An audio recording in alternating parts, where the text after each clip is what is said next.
wants 200, baby. You ready to get back to the trading action? You aim, you shoot, and make money. It's going to be a great day. You guys know where you're at.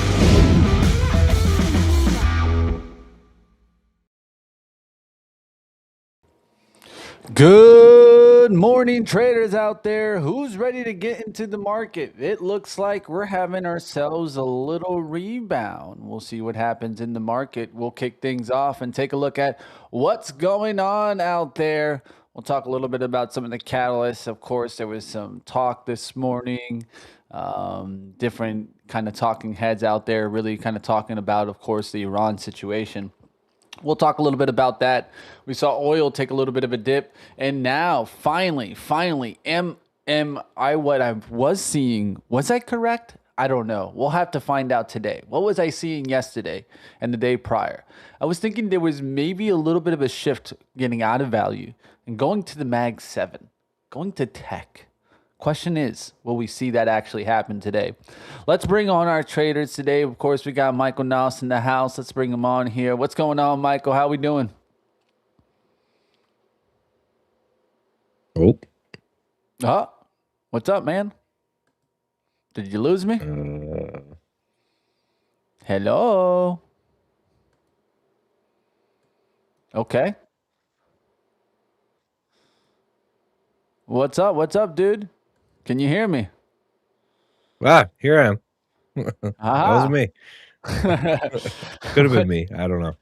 No worries, my friend. You're on the screen. You're loud and clear. How we doing? I'm doing great. We bought stocks in a bull market. Hopefully, everyone bought stocks when they were down in a bull market. Holy smokes, what a turnaround! From being down like 4.5% on the IWM to it was a while. It was flat now.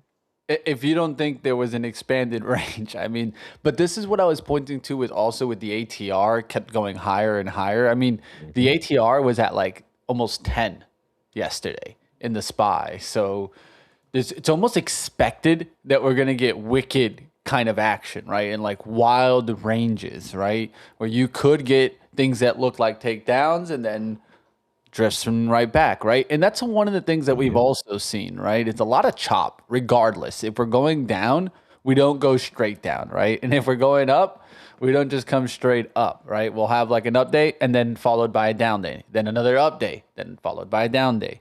It's not really the 3, 4, 5, 6 day trend kind of thing, right? That's what I'm waiting to see. What direction that is, I don't know, or when that happens. Right. But what we've been getting more is that chop, right? It's just like one day up, one day down, one day up, one day down, one day up. That's just tough to trade.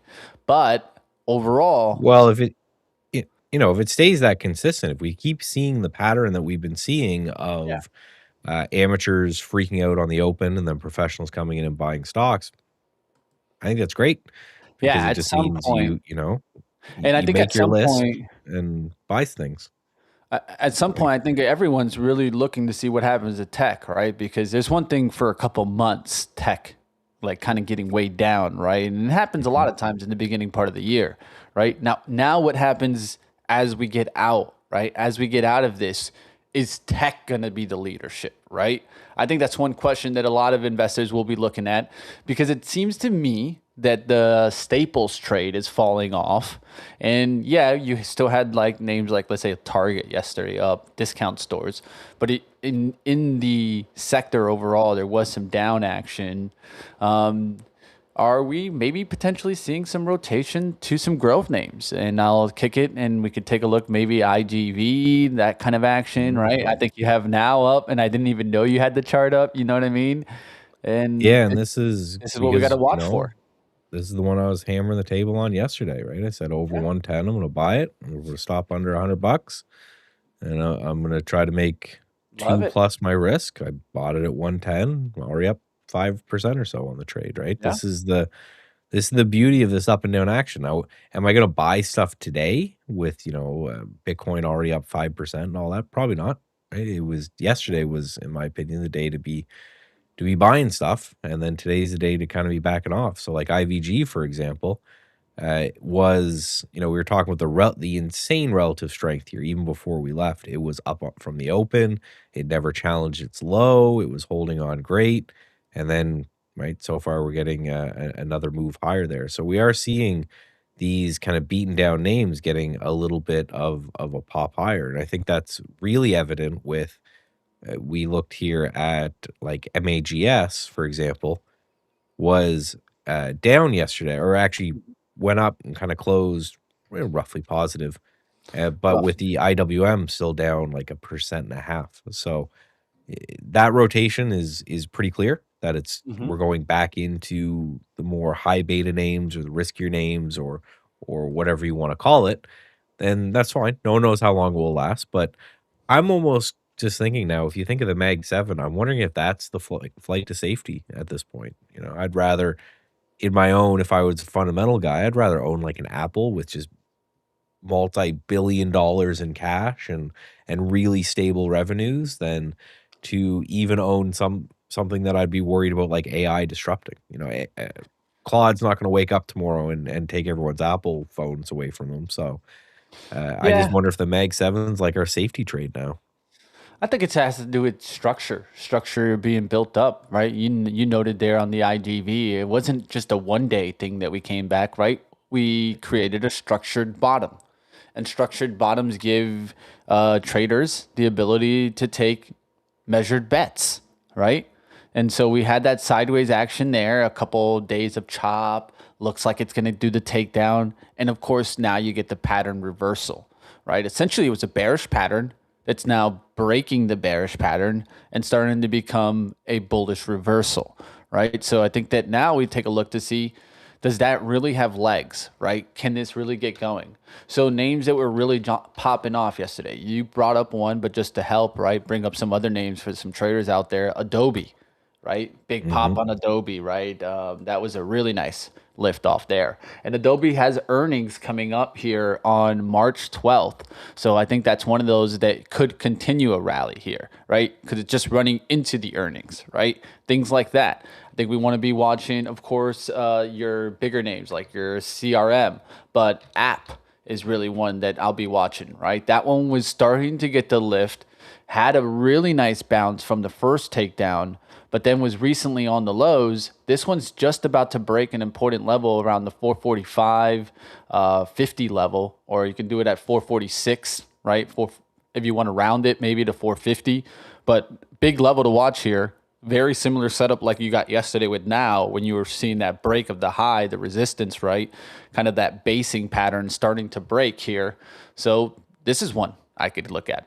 And then you're kicking into the right area here by looking into SoFi and overall the financials really structuring up. Remember, we had the credit concern, right? We were seeing, was it AXP, right? Down big. Now those are starting to get the bounce, right? And that falls into the space that SoFi is in, of course, which is also into kind of your asset management, your credit services, and your areas that are starting to bounce in financials.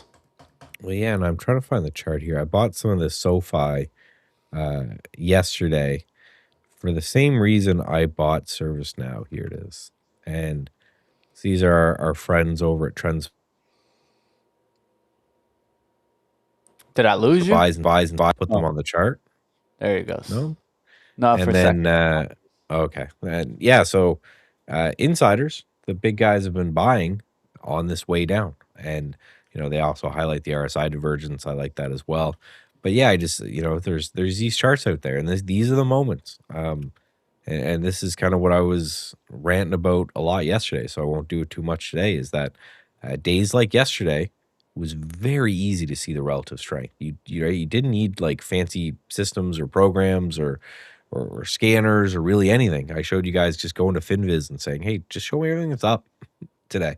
Everything that's not down, just give me a list and I'll just go through those. And those are the moments where there's a lot of money to be made, right? I had a great day yesterday and this gap up today is amazing. I've already got some orders in place to take profits on some of these names, little bits on the open here. And it was just because instead of, oh no, the sky is falling, I'm like, well, what's not falling? right? There was, you had even mentioned that there was 15 names or so in the queues that were up. So I went through them all. I just went through, right, each of the 15 names and the ones that were interesting. I just kind of put on a list.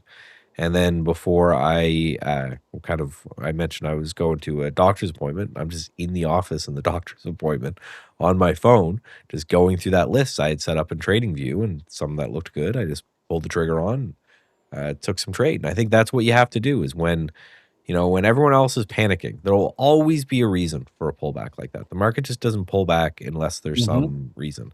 And I think part of this is just me being old, is that I'm now just desensitized to all the reasons. It's always a war or inflation or something. There's always something, right? The truth is that you don't base trades off of, I would say, even the current environment. You base trades strictly off of the system build. That's it.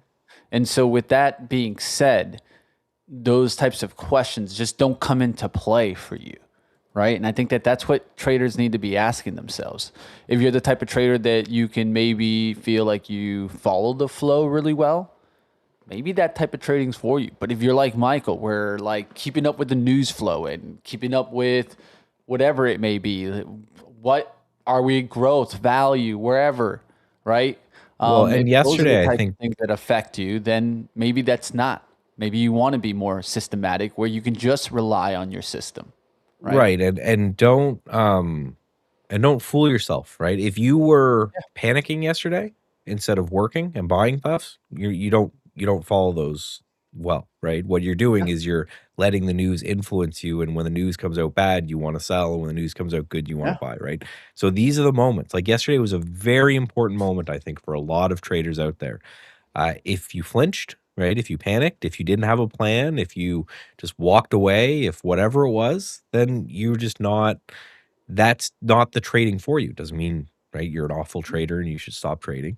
You should start doing something else that gave you the clarity to come up with a system and to make a plan and to trigger some trades because volatility like that is rare. And then the same if you've been trading long enough, if you were, same kind of deer in the headlights look during the tariff tantrum, then that kind of game is just not for you, right? Now, maybe it just means you're a day trader and you just want to just focus on that, where in those moments, there's nothing wrong with saying, hey, the volatility is nuts right now. I don't really have an edge that I know of outside of just day trading, but day trading should be great in those moments because the volatility is just through the roof. If you can develop systems for it. But yeah, and that's so many people I just see do a disservice to themselves and kind of fool themselves into saying, "Oh no, I'll when the moment comes, I'll be the one to look at where the strength is and pull the trigger." And then you got to have a hard conversation with yourself and say, "Well, did you? And if not, what do you need to do next time?" It might just be you systematize it. Might just be, I'm going to just build a list of names that are strong, and I'm just going to walk away and let the robot pull the trigger because I just don't have the guts to do it. There's nothing wrong with that, right? But again, those are very important moments, I think, that happened yesterday that kind of separates a lot of traders out there. I saw a lot of, I got a lot of phone calls, right? People saying, "Well, what do we do here?" I'm like, "Well, just wait for the close." Right? Just see what happens, right? It's the things are going crazy, but there's like 4 hours left in the day. And then kind of we rallied up. And if we didn't, you still should have done the same thing, right? You still should have made the list, set your levels, let if they hit the levels, you take the trade, and if they don't hit the levels, you don't take the trade. But the one thing you can't do in environments like this is the panic, right? It's not going to help you. All right, we'll see what happens out there with this, of course, and will we hold today? Right, that's the question too. We might just chop a little bit more, right? I mean, doesn't mean we're in green light go. We just getting a little bit of a bounce, right? That's the hard part. You never know. You never know when it's the down end. You never know when it's the next rally, right? The only thing you can do, place bets and stick to your game, right? That's what trading's all about. That's why I feel like at the end of the day, trading is gambling, guys. At the end of the day, we're always gambling, but just gamble with math on your side. There's people that gamble in sports all the time and they have math on their side. And those are the people that I think win more often than the people just doing random parlays, right? Well, So, the best thing about, just looking at the market down here, I turned on the overnight hours is because I think it just gives a better picture. And this is something I talked about yesterday too. I really think if you're just focused on the regular trading hours of the S&P 500 right now, you're just doing it wrong because most of the action's happening overnight because that's the part of the world that's generating the yeah. move and the conflicts. You get just real simple, clean area. We got 1, 2, 3, 4, now 5 bounces off of this zone. So give me a weekly close below this area, and maybe I'll start to say, okay, maybe that was a top. And if we're above it, every time we hit this area, I'm going to keep buying. It's worked every time so far.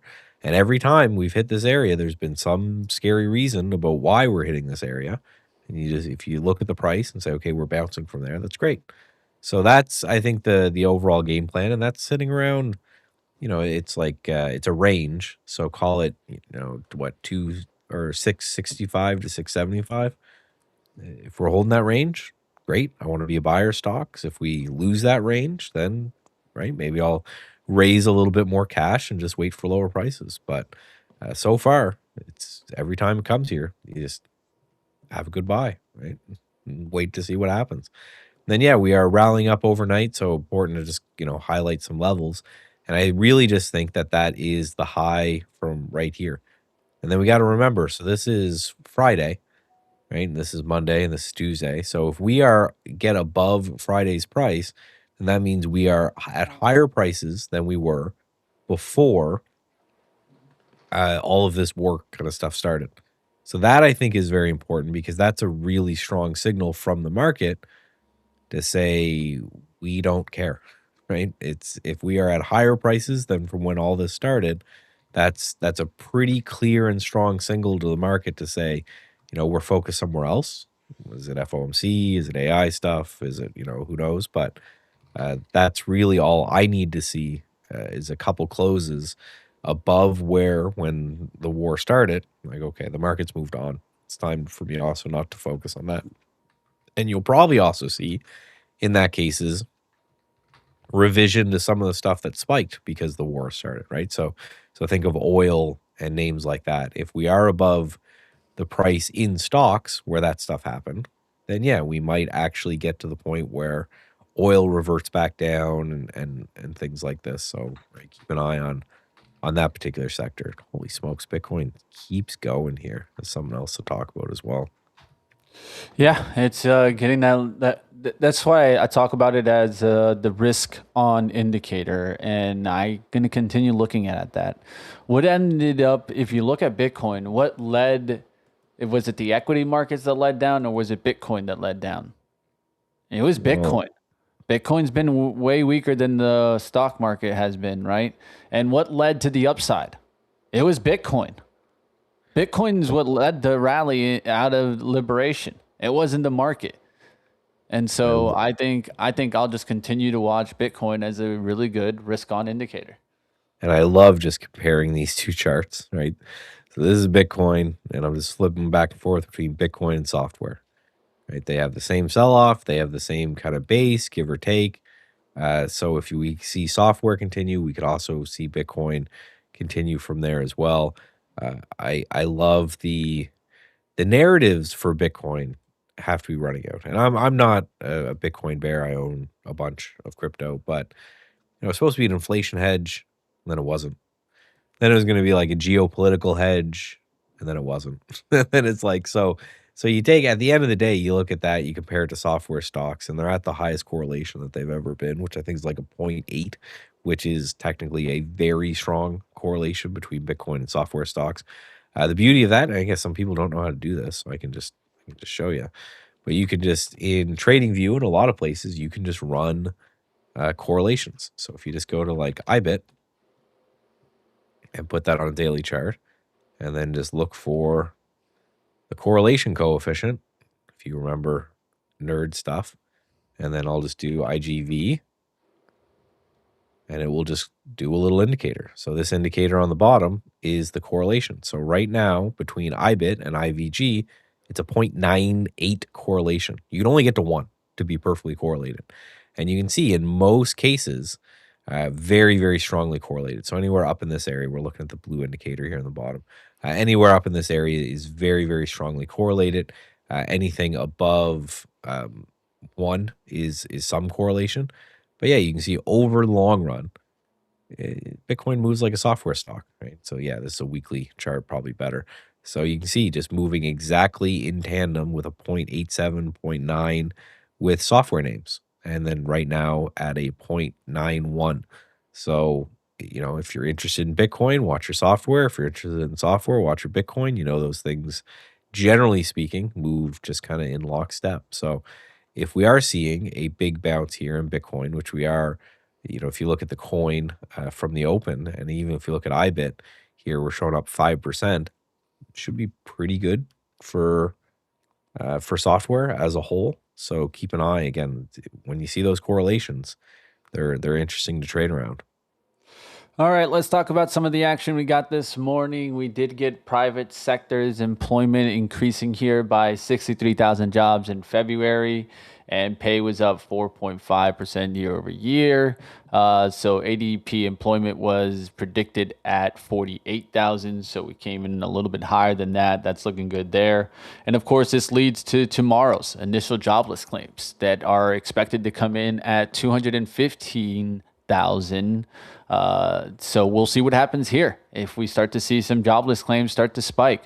But just to kind of comment off of that, this morning we get Fed Mirren that was stating that the Fed should accommodate AI job transition with easier monetary policy.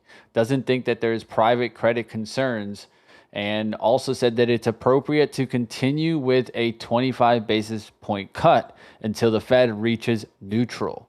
Does he know that the job's already taken? Is that the that sounds like a big... He tried everything to put up a nice bullish case for the Fed there. With hey, it's gonna be you lost the job, but it's time to move on. Yeah, that was, but I don't know, could not be wrong. But it was interesting to see that you mentioned in that we have people with more jobs, so kind of ideal, right? There was and they're making more money. You said a 5% increase in average wage, 4.5%. That has to be outpacing outlook. inflation, so that's also a good thing, right? So more money to spend. So I don't know what, like Target, look at your consumer. Right? Well, Target's up on news. Target has news out there, so Target might not help you the best, but yeah, we are seeing a little bit of a lift off of that, right? I think that just helped, right? Because a lot of people were starting to have that concern as we keep going, right? You have energy prices skyrocketing, and you didn't hear anything about the Fed talk about inflation coming from energy, right? It's almost like he completely ignored that oil spike. He said, oh no, but what about the AI job transition? So you know what was really interesting in that though, Michael? Because I think that ties into what I've been pointing to, that the Fed is moving further away from caring about AI jobs loss. He's even stating it right there. I always love to think about it in more of a psychological standard of what he just said. What he just said pretty much was that if there's AI transition job loss, that we're going to actually help that by easing monetary policy here. So everything looks good for rate cuts moving forward. You know what I mean? That's what he's pretty much saying. And that opens the door for what? That opens the door for Trump to come in with the right fiscal policy, right? All he needs is he needs this monetary that's tight, right, to go to neutral. And he's telling you it right there. The Fed's telling you it, right? He wants to bring the Fed rate to neutral so that you cannot impact growth anymore and try to essentially help growth, right? So things to think about. And that should just, like we always talk about, if there's going to be lower rates, you want to look at banks, specifically smaller banks, regional banks, that type of thing. You want to look at important day. They're in the dirt right now. They're in the dirt. The KRE has been pulling back significantly. So for a day trade, we can almost set that up. What would you see in the day trade there? So That's an interesting candle yesterday, right? Gap down, reverse higher.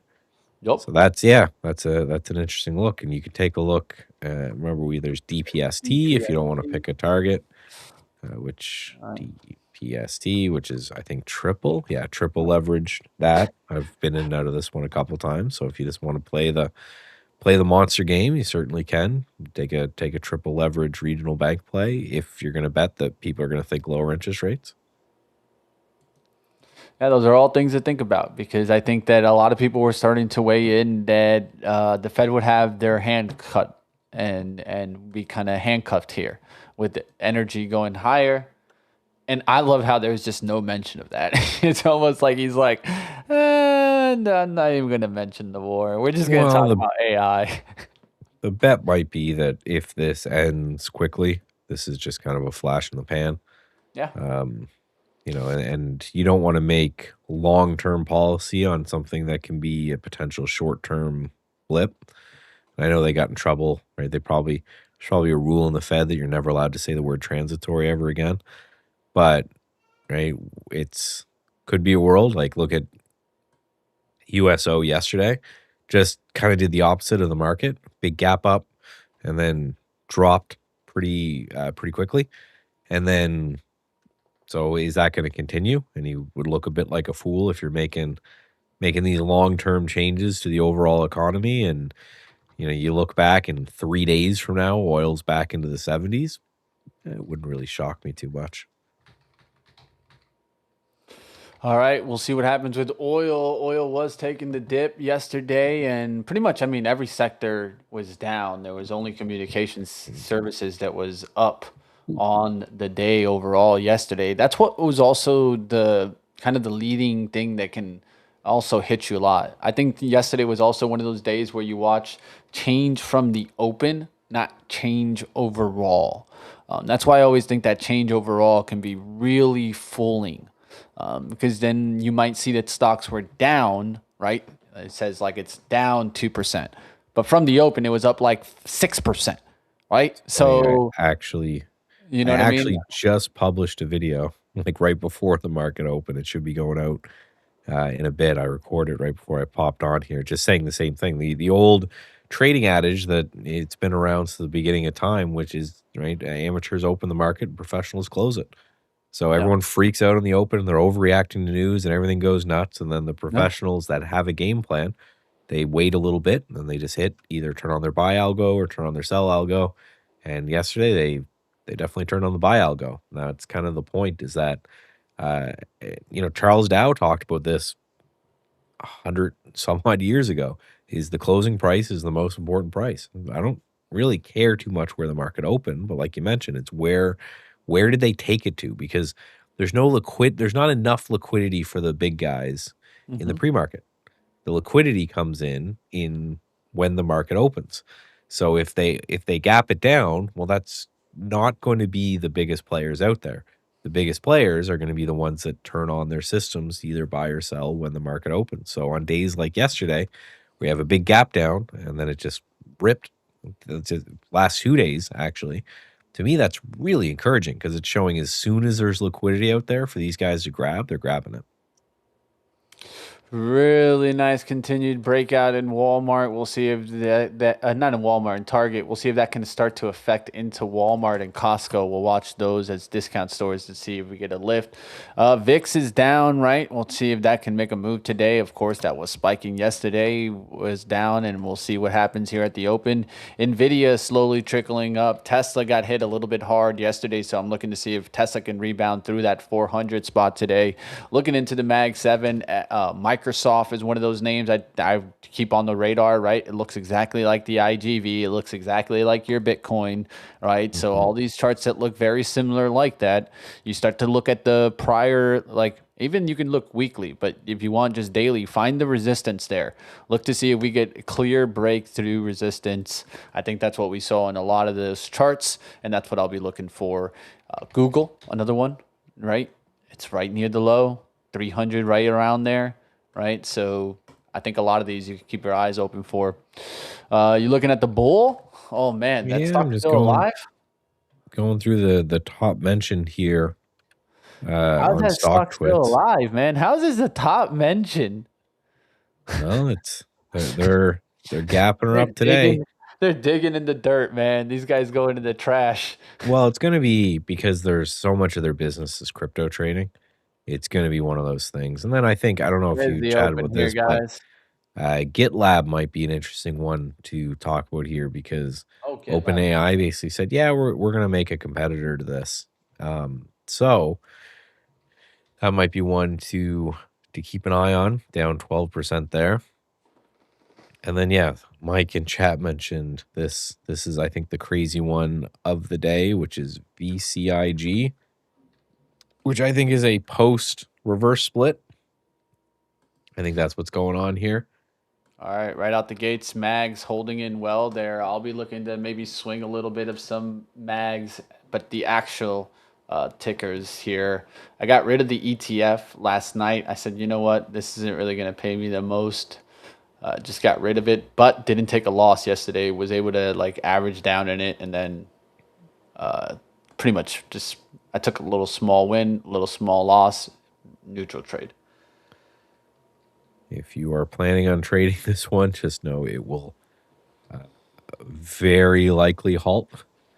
This VCIG, right? This is a huge range, and to just halt right now. All right. Looks like yeah, already halted. So as I'm talking about watching for the halts, it halted down. I'm looking at it. I think this is a reverse reverse split kind of play. Shopify looks interesting today, right out the gates. A little spike there. That'll be probably a trade that I'd look to take in the eValve account. Had a really nice trade yesterday in the eValve account. Let's keep it going. I like Shop here today. Okay. Air France to suspend Cuba services.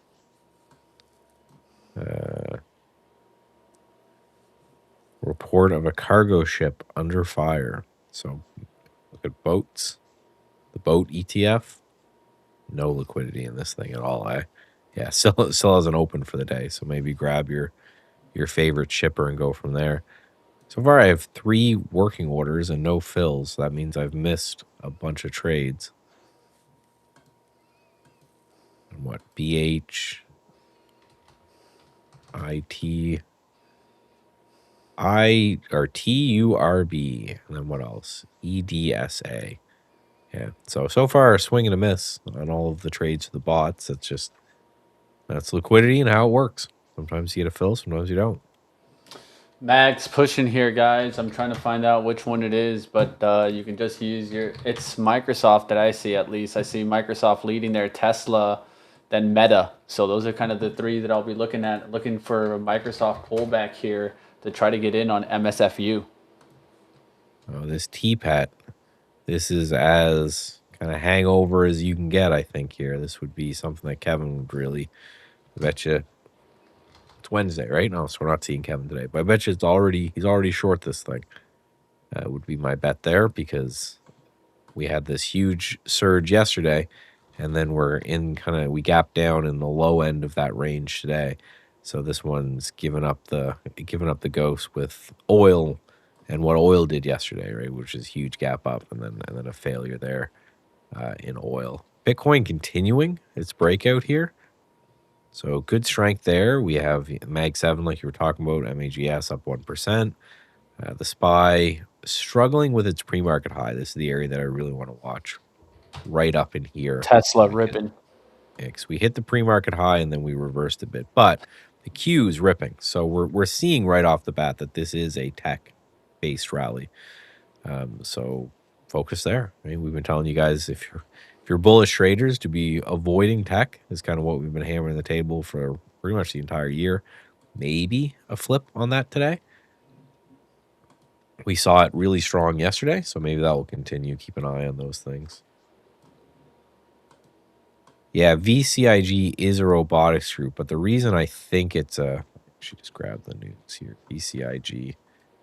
I think it's a reverse split is maybe while they're yeah. So they did a reverse split like 2 days ago. So this really isn't a $20 stock. It's more like a All right. 20-cent stock. And you All get right. this sometime. Yeah, go ahead. Just want to really quickly, technology leading, basic materials, cyclical, financials. It looks pretty good in technology. There's only one area in the red, electronic gaming and multimedia. Just want to state that so that everybody can go ahead and look into tech to see what it is they're looking for, because ton of it is lifting here. Yeah, so Larry, who's just looking at this one, it is a reverse split. So what happens is quite often, sometimes they do a reverse split and it shrinks the float. And so the float gets really, really tiny, because that's what happens when you reverse split, is you're just shrinking in this case, it was by 60. So, right, take whatever the shares were outstanding and divide them by 60, and that's what the shares are now. So that makes it a really tiny float. And then you just got to get picked up by a chat room or something like that, and ends up going, right? So again, this is like an $8 million stock. So we could just all pool our money together in the room and just own this thing. All right. Yeah, it's not even showing me the float. Probably because it hasn't updated with the new data.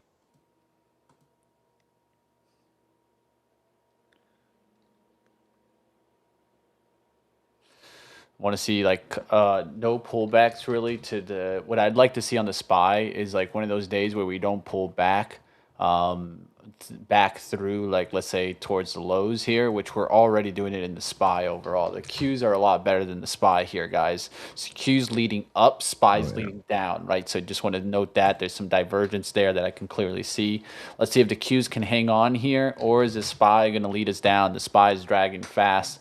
That's led by energy getting hit hard here. Energy gas names really getting hit hard. Where's the names that are getting hit? The EMP names. So that's your Oxy, your COP, your EOG. So that's getting hit there. Oxy doesn't look too bad actually, though. It's holding in on that 53. It's more like a gap down approach that's bouncing back there in energy today. So Oxy So far, look bad for software long. is interesting, holding up here. So I got to keep an eye on IVG. I'm just, like we talked about, right? You compare to the opening range low, you compare to what it is just off the open, and IWM obviously broke and it's under its open, and SPY is under its open. But like Mitch was just saying, the Qs are above its open, and IGV is above its open as well. So IGV is some good relative strength there in the software names for those who want to look at that. All right, just took a little starter there in Oxy to the upside. This is more of a long-term swing approach. Weekly just got above towards 56. Now it's holding the trend line expansion. Really what matters here is that it holds around 52 overall, closing up towards 54. Long-term chart has a nice trend line that we're coming back from all the way back in 2022. Of course, Warren doesn't lose much. At some point, I think he wins an Oxy here, and I'll take a shot with him. Yeah, he's almost back to even. It was right. You could tell by the chart. They called that the Buffett bottom on Oxy for a long time. So he's probably sitting around 54, 55. So right, almost if I could back get to even. cheaper price than Warren, I think we shouldn't do too bad in the long run, right? He's be interesting to see how the new guy does. I'm sure Microsoft he's trades still going there into every day. green. Microsoft MSFU. I love the ticker. MSFU. RSP, good point, Tack. I haven't brought up the RSP today. Yeah, so this is again selling. So it's just more evidence that it is large cap tech. It's the Mag 7. Those are the guys on the move today. That's what you want to focus on. Everywhere I look is just more and more evidence that for now, this could obviously flip. We're only in the beginning of the day, but yeah, for now we are in Quantum this also in this getting area. a little lift. I know that sounds weird, but Quantum getting a little lift. Rigetti had, I think, earnings. Was it this morning? I know it's estimated today. It could be tonight. I need to look it up, but I didn't watch Rigetti's earnings. Wasn't my top of breed name to look at this Well, they morning. don't really have earnings tonight. Oh, tonight. Tonight, That makes okay. sense. So it could get the run today with tech. We'll see what happens. Oxy already getting lift there. I'm thinking about adding on Oxy. Just it's a nice setup there, but I'm gonna wait. I'm gonna wait to get a better entry if I can. If not, I'll let it just completely break out. Oxy just right back to the upside there. So looking Yeah, good there. I'll ride the low. BATL is breaking down. A lot of these, wow, holy smokes. Yeah, a lot of air being let out of the energy trade here, and that's the nature of it. Is that if you're trading a geopolitical event like that, if the event isn't as crazy as people think it is, then you're going to get these. But you can look. It used to be, I guess, BATL's a new one, but it used to be HUSA.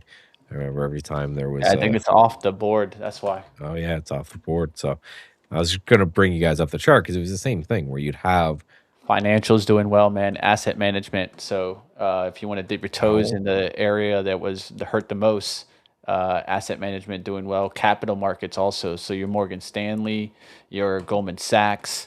We'll see what happens with those. Hood, a little lift there. That could be an interesting trade, right? Hood with Bitcoin going higher. yeah. Well, It broke that's the 78, main. 79 is your nice looking levels. Pullbacks in that area. I would love to grab. This Well, morning that's you were why I right up think there. people we're talking about Weeble there on StockTwits is because it's just a Bitcoin proxy, right? Yeah. Everyone's over the. I did pull the trigger on some of this MSTU, like I was talking about with you guys. So I have some, but it's like nothing. Bitcoin rips, and this guy can't get going. Bitcoin sells, and this guy sells with it. He's out of favor. No one cares about the old Michael Saylor anymore. So. He, you know, who did good is Burry on the Adobe call. Yeah. Yeah, he What called was the Adobe. his? That's his software that he picked at the low. So Okay. let's see what happens there. And again, I read his Substack. I haven't read it in the last couple ones, but I think it it's was in that interesting. Substack that he talked about it. Oh, okay, yeah, So you because might need to go back and look at it. he's very measured about what he speaks about. Again, he gets the thing that gets the coverage is the shorts, but he's a value investor, so he would look at something like that and do his math and say, I think it's undervalued. I'm gonna buy it. So the value investors out there were all mad. They're like, "Oh no, now I got the big short guy trading with me." And it's just so funny because yeah, short calls are awful. There's long Yeah. calls aren't too bad. MOH, he got smoked on. I was watching that one. He was talking about it. Probably in this area. So he's probably not down too bad. He's probably about flat on it, but it's also time frames, right? If you're doing value investing stuff, you're not looking for it to go up for a week. Right? You're not like, oh, if it goes up 10% in a week, I'm a genius, or if it goes down 10% in a week, I'm an idiot. Right? When you're buying these things as a value investor, you're plunking your money in them for a year plus, because what you need is the market to see that you were right about the undervalued trade there. I think he did a big hit piece on GME as well.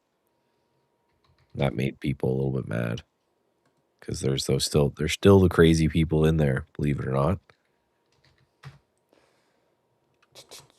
Looking at Blackstone, that one had some negative news yesterday. Did get the hit yesterday, but now rebounding. It's how these trades are right now, man. They take a hit down, they come right back the next day. The regional banks now starting to get a little bit of a push there. So your KRE, you got a little push now, pull back. I'm looking at the sector industry overall. Doesn't look too bad, especially the KRE can start to clear at 68. I'll give it a little time to digest, but above 68, I think it's more the look as it starts to get strong. If you're trying to dip by here, 67.20s seems to be your pre-market support area and 67.10s. So not bad areas to kind of take shots on. Oxy, nice little lift there. Might add on this lift here and try to hold with a little bit tighter move now as I'm seeing strength come back into Oxy. Yeah, so far pretty muted open, and it could be one of those things where we got you're flat on a lot of these things, right? You're flat on the SPY, you're flat on the Qs, you're pretty flat on RSP. It could just be the market kind of hanging out, just chilling and waiting. So just like we were talking about, I feel like for this entire market, you know, the whole let's see what happens in the close is going to be a very important thing. We've saw that the last 2 days, that really focusing too hard on the market right off the open kind of gave you a wrong impression. Oh, there's another thing too. ISM services PMI is out at the top of the hour. Yeah, That could serious. explain some of the choppiness. Yeah, it's 9:45. It's about to hit right now. Oh, there's that's the final services, but then there's ISM services. There's a couple of them. Yeah, according to Forex Factory, this one no one cares about, but the next one is more important. Yeah, they're just both kind of numbers that weigh in. They will impact outlooks for future inflation, right? So that's a lot that the PMIs look into, things like that, right? So we'll see what happens here. CRGY, another energy trade, another gas name that I might take a shot in. I'm going to be keeping an eye here on Bitcoin. Everything down from the open now. Not a single sector in the green from the open. Just paying attention to that to see what leads. We got to be open for the option that, right? They last 2 days they gapped them down and bought them. Did they gap them up and sell them? It wouldn't really shock me. I'm going to take a shot here in one more oil name here. I'm taking a shot in CRGY, Crescent Energy Group. It's a new one. New one for me. I'll tell you that much. But like the chart, we'll take the shot here. How is the XLV? Still down? Yeah, down a little bit. I was just watching there because I really love this chart, this long-term chart, but yeah, it's just I think the right? monthly is going to play a little trick, right? You go to the monthly, and I think that this seems to me like it's going to come back towards like 151, maybe 152, create like a bigger red bar, and then go into a bigger breakout above the 160. So that's what I'm going to be looking at here on healthcare, the 9 EMA, the 9-month, kind of come back towards support around the 153, 151. Yeah, and you know, for this sector to move, we need the big guys to go. It's the anchor. Look at ELV's chart. It's not your United Health, but that's leading down right now. That's getting hit. And so look at your UNH. It was just at 350, starting to lift the anchors. We were like pulling it up. Oh, it just threw us back into the ocean. I have a list down there I'm looking at, right? And that UNH, man, struggling, man. Yeah, so UNH still can't, and I'm still watching this, right? You see I got this line drawn right here, and that's the beauty of this. Very simple decision, right? You get above there, you're interested. It sells, you're not. But gas Oscar's refiners been doing key. well. Gas refiners starting to get into the green. You're like your Valero, your PSX, your MPC. So you're getting an energy trade right now that's starting to show up a little bit stronger. I'm looking for names to dip by in energy there. Might take a Sinclair Corporation, a Dino. Spy trying to put in a little bit of a bottom here. It's trying to dig in. We do have some pre-market support around this 769 area. So that's interesting. And yeah, Steph's talking about this BATL and TPAT are giving up the ghost here. So just falling from the open. And then TPAT, this is the one I was talking about earlier. I almost could bet that Kevin's short this name, or at least tried to at some point. All right, just adding to shop, guys. I'm long shop on the eval account big here, guys. We'll see what happens if I can get the next lifted shop. This has been going sideways just right here off of that. We'll see if we can get the lift. Can we get another push here in some of these software names right back to the upside? What I like is look at the sideways action out off the rip. Sideways action right on the rip. It didn't want to pull back one bit. That tells me what? Maybe there's just a buying program. Every time it's pulling back, it's just getting some buy, right? So we'll see what happens. Can it lift? It's been sideways here for now it seems like 20 minutes. Let's see if it can actually push here and give me the next drive. Let's see it. Come on, shop. Come on. Shop till you drop, baby. Amazon lifting, that makes me feel more confident, right? We need to see the Mag 7 kind of continuing that push. Amazon's doing well there. We'll see what happens in the mags. How's that looking here? Amazon, Nvidia doing well. Microsoft still up. Tesla still up. Tesla just dipped under 400. I think that's an opportunity that I'll look into. Short this ESDA. I have to bring up the chart over here. ESDA. EDSA. Oh man, dyslexia is hard as a trader.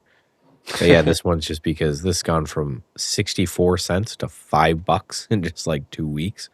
So the bot's just doing a little bit of a revision to the mean there and saying, that's a little bit of enough. So far that's been a pretty good one. Just looking at that and saying, yeah, that's pretty wild of a move. So that one, and then this TURB that I was trying to get a fill on earlier, I got a fill. That kind of means I don't really want it, but this is just a pullback into this giant bar we had yesterday.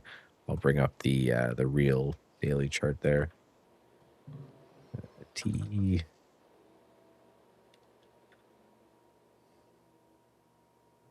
Yeah, so this big move yesterday, and then just pulling back into that area today. So those are the only two fills I got so far. Up a few bucks. And we were talking about, I brought up this Oscar because we were talking about the healthcare thing, and it's just going. Oh, no daily. I'll bring up the daily chart here. Is that the only one moving to the upside in this space? I think so. So it could be, I don't know, some news or relative strength. We talked about yesterday how I anchored this VWAP from this high, and I'm just watching this 14 area. Might take a shot on there if UNH isn't going to play ball, but yeah, nice little rip there. Yeah, Steve, nice little rip. Nice little rip. Shop, baby. Shop till we drop. Let's go. Let's make another $6,000 today. I want I'm glad you're supporting Canada, Mitch. What's your shot? Oh, Canada, my home, sweet home. Maybe it'll become my home if Shop makes me rich. I don't mind. Yeah, we got to have one, right? Got to have one, dude. I love Shop, dude. I mean, at least for you guys, I would definitely, that would be literally my portfolio. Well, right, because if you own the Canadian markets. Microsoft lifting here, guys. I like that setup there. Do we go for the ad already? I'm still hanging out on ads at 2760, but also seeing Tesla as an opportunity here. We'll see what happens. Yeah, most of what we do up here is just oil and gas. So oil, gas, and gold. So having one tech stock helps us diversify at least a little bit. Small bet there in TSLL. I'm just going to risk literally right off like kind of where a lot of the action was this morning. It had a huge wick down towards like 410. I'm going to risk towards 1431s here, TSLL, just long there, 1441s, swing, Shop starting to lift there, now up towards 126, up 1200, almost 2000. I'm going to look for a nice little lift towards like 128 and above. That can give me like $4,000, $5,000 on this trade. We'll see if we're able to nail that.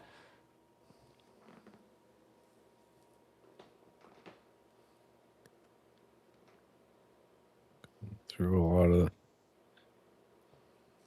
we got XLF turned positive, back positive on the day, and trying to get positive from the open. So what's our KRE doing? That was an interesting one. Yeah, that's trying to perk up here as well. I'm getting a nice breakout here in Shop now towards 126.50s. Let's go. Let's go, Shop. At 135,000 shares. Canada, let's go. Let's go. Bring out the flag. I know you got a flag. Native land. Those Canadians real. Somewhere. Those Canadians actually hold their flag. Oh, yeah. Look at this. I was thinking of just a maple leaf tattoo somewhere at some point. Yeah, you got to. All right, guys, we're getting towards that break here. Ready to go ahead and see one more expansion here and then probably sell into the rip. Then look to buy the dip. Yeah, we're bouncing here, right? So we got the Qs now up 0.75%. We're trying to get back to highs. We got the SPY even trying to dig in. XLK doing well. The MAGs up 1%. IGV up 1% and breaking today's highs. So we're doing it. We just need to get through these highs for preferably the SPY gets going. The Qs need to really get, if we can get through the highs here on the Qs, so we can focus here on the Qs for a bit. If we can get through this high here on the Qs, and that's interesting to me, that maybe it's, which would be wild if 3 days in a row during this kind of conflict that the second the market opened they just kind of ripped us up. That's interesting. It's unusual to see the market down, but down on green candles. Like, so we gap down and we rip, and we gap down, and then if we gap up and we rip, again, if we are above this candle's high, I think that's insanely bullish, and that's 610 on the Qs and a little bit, where is it on the SPY? Yeah, 688. And that's the reason I think those numbers are important, is just because we are above the whole pre-conflict high. It's the market is now giving confidence that, all right, we're good, we're good to go. So 1 second here. all right. Anyone playing NSIT? Someone in Congress bought a butt ton of it. NSIT.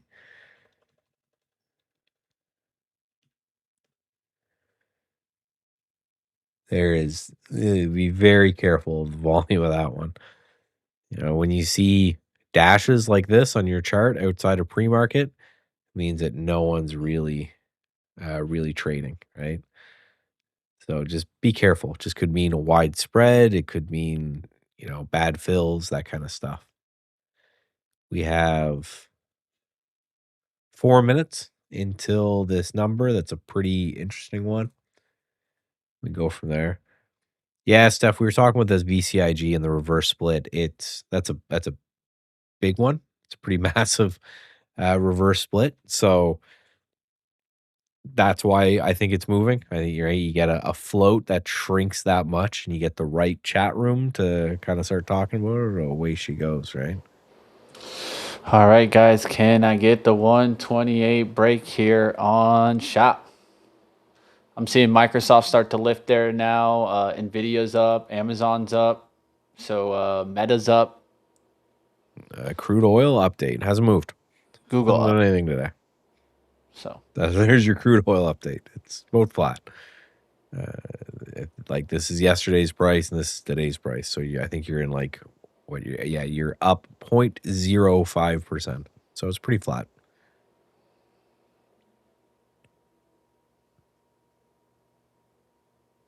Yeah, Circle's nuts. Tax talking about nearly, so a double plus, definitely a double off the lows, but nearly a double in just these couple days since earnings. Huge relative strength. We were talking about Circle yesterday too, that everything else was falling apart and Circle was doing just fine. So huge relative strength there on Circle yesterday, and we're seeing follow through of that today. It's why it's important. And then, yeah, I know you're talking about MSTU, but don't jinx me because I'm in MSTU. I think I have to. I'm going to go through my broker statement at some point, and this is all of this is the discretionary broker, right? Not the. I've got 90% of my trading account is systematic, and then I've got like a for fun broker to kind of keep me engaged. And I bet you if I go through, I've bought MSTU like 5 times, and probably small hits, hopefully, on each one, and then. Don't jinx me, because this one feels like it could be real. And, I'm just looking to say, hey, if this even gets back to this zone where everyone still hated it, that's $10. It's like a double. If something really happens, you could get a 2 or 3x on this one, but just small slaps so far. Momentum slowing down there in that shop, so gonna have to go ahead and just set a little stop right here. I'm trying to cash just on one more push. It's holding really well, sideways right here at the 127.23s. Can we get that one more push? Cash, baby, cash. Let's go run to that money. One more JZXN. I know this is a crazy one. Getting near highs there. There we go. One more push here, and then we can cash. Run for the hills. Seeing MSFU get slowed down a little bit there. Let me see how Amazon's doing. Oh, Amazon's lift off. That's why Shop is helping. So I always trade this relationship: Amazon, Shop, and Melly. Look at Melly right now. You guys can take a look at that one. Don't want to change my eyes off of this because it's just a big trade. But Melly, I can see another chart starting to rip 1700 and going higher. So Amazon's really pushing here. That's what makes me feel a little bit more confident about staying in this right now because Amazon's now almost 215. Big push there, right? So there it is. That's the lift that I was looking for. Now I'm going to go ahead and just put the cash here. Trying to get out at 128 right there. Let's see if we cash. Come on. Give me that cash. Weeble is the #1 mentioned right now on StockTwits. What's going on there? Trying to close this. Let's put 3,800 right there. Jeez, IVG now up 1.5%. Continuing to move there on IVG. We have XLK up over 1%. That's our tech. The Q's struggling with the day's high. Can I break? All right, so there's 11 o'clock. There's the number out.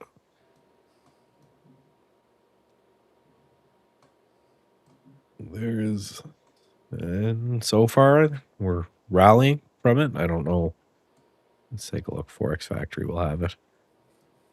Oh yeah, we're popping through highs of days here on the Qs, so that's going to be good for your shop there, right? Seeing that tech rally. About to crash. About to cash. Good morning. Good morning. How we doing, guys? Trail it, baby. Ooh. Out.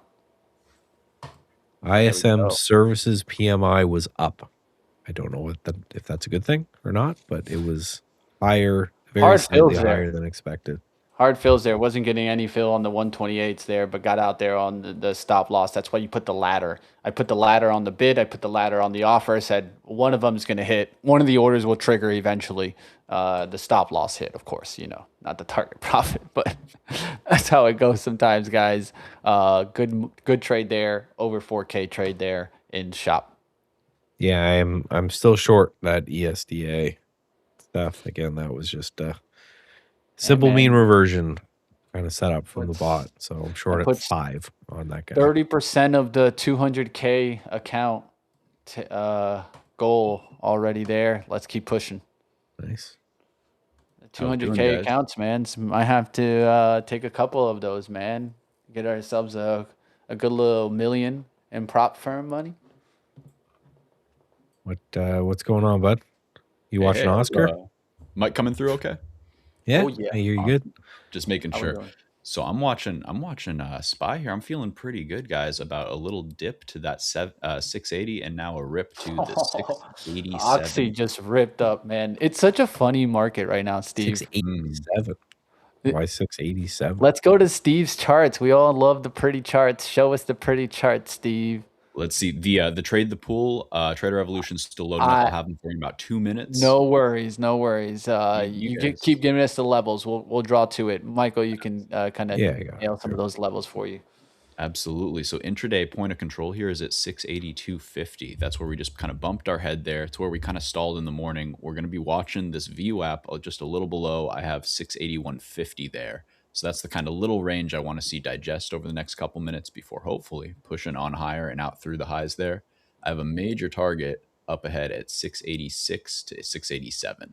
So, all right. Well, let's see the VWAP test here and see if it can hold. Otherwise, maybe we can carve out a higher low here. But I'm watching the 680 as the low of the range if this VWAP can't hold. Those are the kind of levels I got for today. Looking like I think the low's in for the week. How are you guys feeling on that? Yeah, I was it all depends on what happens in the situation, right? If we're just going to go off of price action, yeah, we can always say that it's in, right? Use the risk, right? I thought the low was in on Monday, but you know how it goes, right? It's just going to be dependent on what happens with the Iran situation. 2 days in a row of the second we open and they have liquidity to buy, they start buying. Though that to me is a pretty powerful signal, right? Again, they're not, the big guys out there, there's not enough liquidity for them to play pre and post market. They're not messing around in that game. But both days, the market opens, liquidity's there, and they're just buying them up. Yeah, that to me is super It, encouraging. the other thing too, right? You have to see what was weak in the market, find structure. And that's exactly what we had, right? That's what was important. If IGV was still at 82 or 80, trust me, people wouldn't be feeling this hot. Yeah. It's just more about now you have structure in the weak areas. So the weakness has essentially been taken out of the market. That uncertainty about AI is no longer right there right now, right? And so the wall of worry that we're climbing right now is significant. And I think that we got to look to see if it's Mag 7 that leads us out. That's what I'm looking to see. Steve, how do you feel about some of the top boys? Well, no, I love that because I think you really hit the nail on the head because we had increased breadth this whole time that SPY was having so much trouble because of the QQQs. So I think that what we're kind of seeing here is, like you're saying, just kind of a stop gap being put on, like, a kind of line in the sand being drawn on the areas of weakness in IGV. And that I think is enough that's all that I think we need in combination with the indices doing these sweeps of multiple prior swing lows to kind of collect that liquidity that Michael's noting. He's saying, like, man, every time markets open, somebody's buying. So Now I look at think app. putting those together, pretty Look good. at app. We talked about that before the open here, looking to see is that one of those strong names in software that just starts to push there too, and look, it's been straight up out the gates. That's almost up now 28 points, 20 points. So Not a where's bad my move. service now?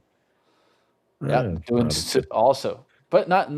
I mean, that one had a good day yesterday. Look at WIX. WIX is ripping here, and WIX is supposed to be completely destroyed by AI. There you Yeah. go. There you have it. But this is why. Oh, we lost Steve. Goodbye.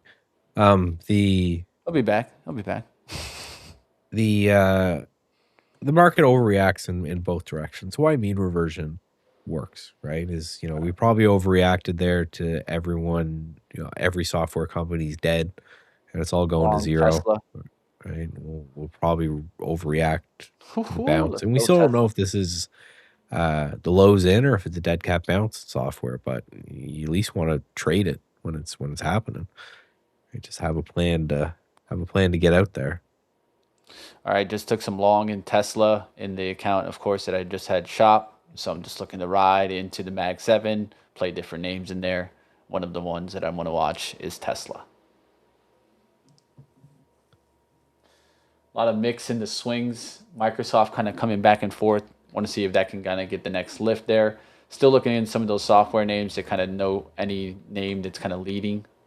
But software infrastructure and software applications still doing really well today. Your GitLab now starting to lift. That looks good off of the VWAP pullback. Yeah, it's weird because OpenAI said, yeah, we're gonna come out and we're gonna compete with them. At the same time, they said they're gonna charge. I'm like, well, why? Right? Like, why would I use? Because I use Git, I use GitHub. It's added Like, there on Tesla. why would Hey, I? Why would I back pay? there. Sorry about that.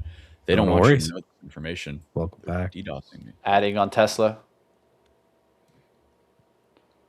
Seems like we're Yeah, getting your some. Oscar. Have you YOLO'd back in? We're I've ripping gotten today. 3 pings this morning about Oscar. Why did this is like the me stock apparently? It is. Well, you were again. I You haven't still owned owe it me in a that while. grand. They love you no. and hate you for it, man. I genuinely will feel so bad if there is some bag holder out there who still holds this because of me. But I Oh, think trust me. no. Trust me, man. You're going to be like Don't. me, where they still bring up videos about Rocket Lab 4 years ago, and they tag me and they're like, "Oh, you got this one wrong, Mitch." Mitch, did you mess up one trade 4 years ago? Dude, I Oh, messed it up. I get I comments. got one wrong, dude. One wrong, and I'll do. you know, eat you Yeah, alive. I'll get comments like for me. My Tesla YouTube channel ripping. goes back to 2008. So I'll get like I'm almost to the point where I'll get 20-year-old pings on YouTube videos saying, "What about this stock?" And I get probably one a week. Someone watches a video that I did. Oh, this stock looks interesting for a trade over the next 5 days. Then I look, it was like 15 years ago. They're like, "What do you think of it now?" I don't think of it now. Dude. The funny thing is, all these stocks are up so much from these times that they're trying to dunk on you guys for. I guarantee you Rocket Lab's a lot higher than whenever you traded it years ago. Yeah, Same dude. I thing. mean, this is when the time when they couldn't get a rocket right. Oh, Now they geez. got the rocket right. You know what I What? mean? Like, it's as Speaking of simple as rockets, that sometimes, right? If your main product is a rocket and you can't get it to go up in space, there's a problem. But yeah, if you you got to could get back fix to the that lab. and then it can actually go to space, well, that can change the tune of investors, right? Like, you know what I mean? Like Oh, anybody could see that, right? you might be on to something there, Mitch. I think that's a good thesis. You know what No, I mean? absolutely. And speaking of space, though, those names are starting to really look good again. We're starting to They see Yeah, are names because and they're show going with yes. up. it's an industry move. Defense and Mm. space for some reason is together. No idea why, but they run together. So What are those defensive like names propel like Lockheed things? Martin and I mean Boeing fits into Yeah. both, right? It's The Space defensive Force. space, right? So That's where we're gonna.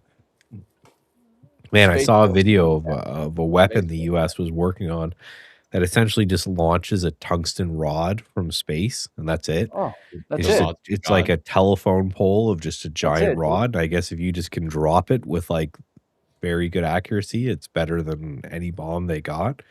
And that's Yeah. the game plan is you just like push it and I then mean, that could probably go through anything that was a bunker or something like that, deep, well, and you know? the point is you could hit it with as many missiles as you want it while it's on its You way ain't down. stopping that. But if you're not it's just the kinetic What I'm force of saying. it. It is going wherever it's going and there's nothing you can do We're about gonna it. launch asteroids at our own planet and see what happens. Yeah. And that's why the aliens haven't come to say hello. They're just watching us like, look at these They're just idiots. like, look at these Come guys. on. They're gonna throw an asteroid at themselves and say, "Oh, but we flattened this area. That's not gonna Yeah. cause an effect on the planet." Right?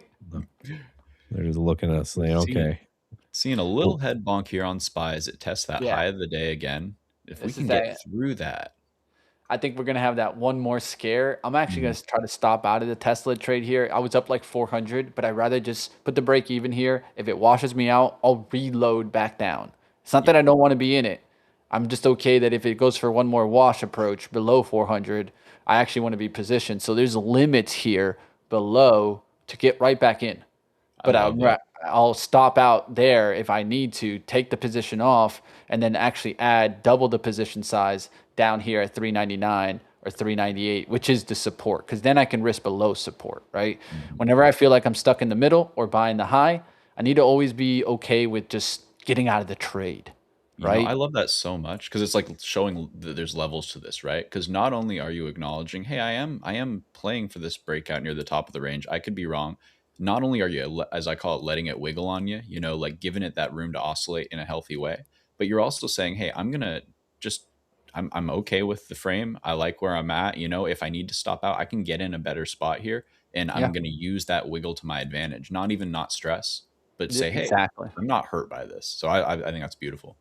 And it Good helps stuff. you. It Mhm. creates scenario analysis, and one of the number one ways for subjective traders to improve is create that scenario analysis, right? Know what is the scenarios you're looking for to put a trade on, right? What are those conditions that you're looking for? This is what Michael's system's doing also, but just not in a looking for it basis, right? It already knows, right? So the same way that you should be thinking about it, right? I always say trade like an algo, right? Michael says trade the algo, right? But to take both knowledges from that, right?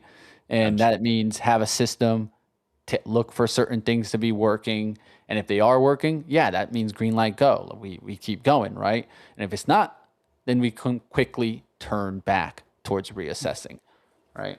So, Good stuff there. all You guys, right, I have a, guys, I have what a do you guys move that see? I'm seeing that I really want your opinion on Let's because go. What is it? all right, so is it I'm looking Oscar? at Alcoa Aluminum AA here, and it spiked. It cleared a Ah, range, and you see that washout. What can we draw from dude. this? Because it came back all the way to a deep support of mine here at 61.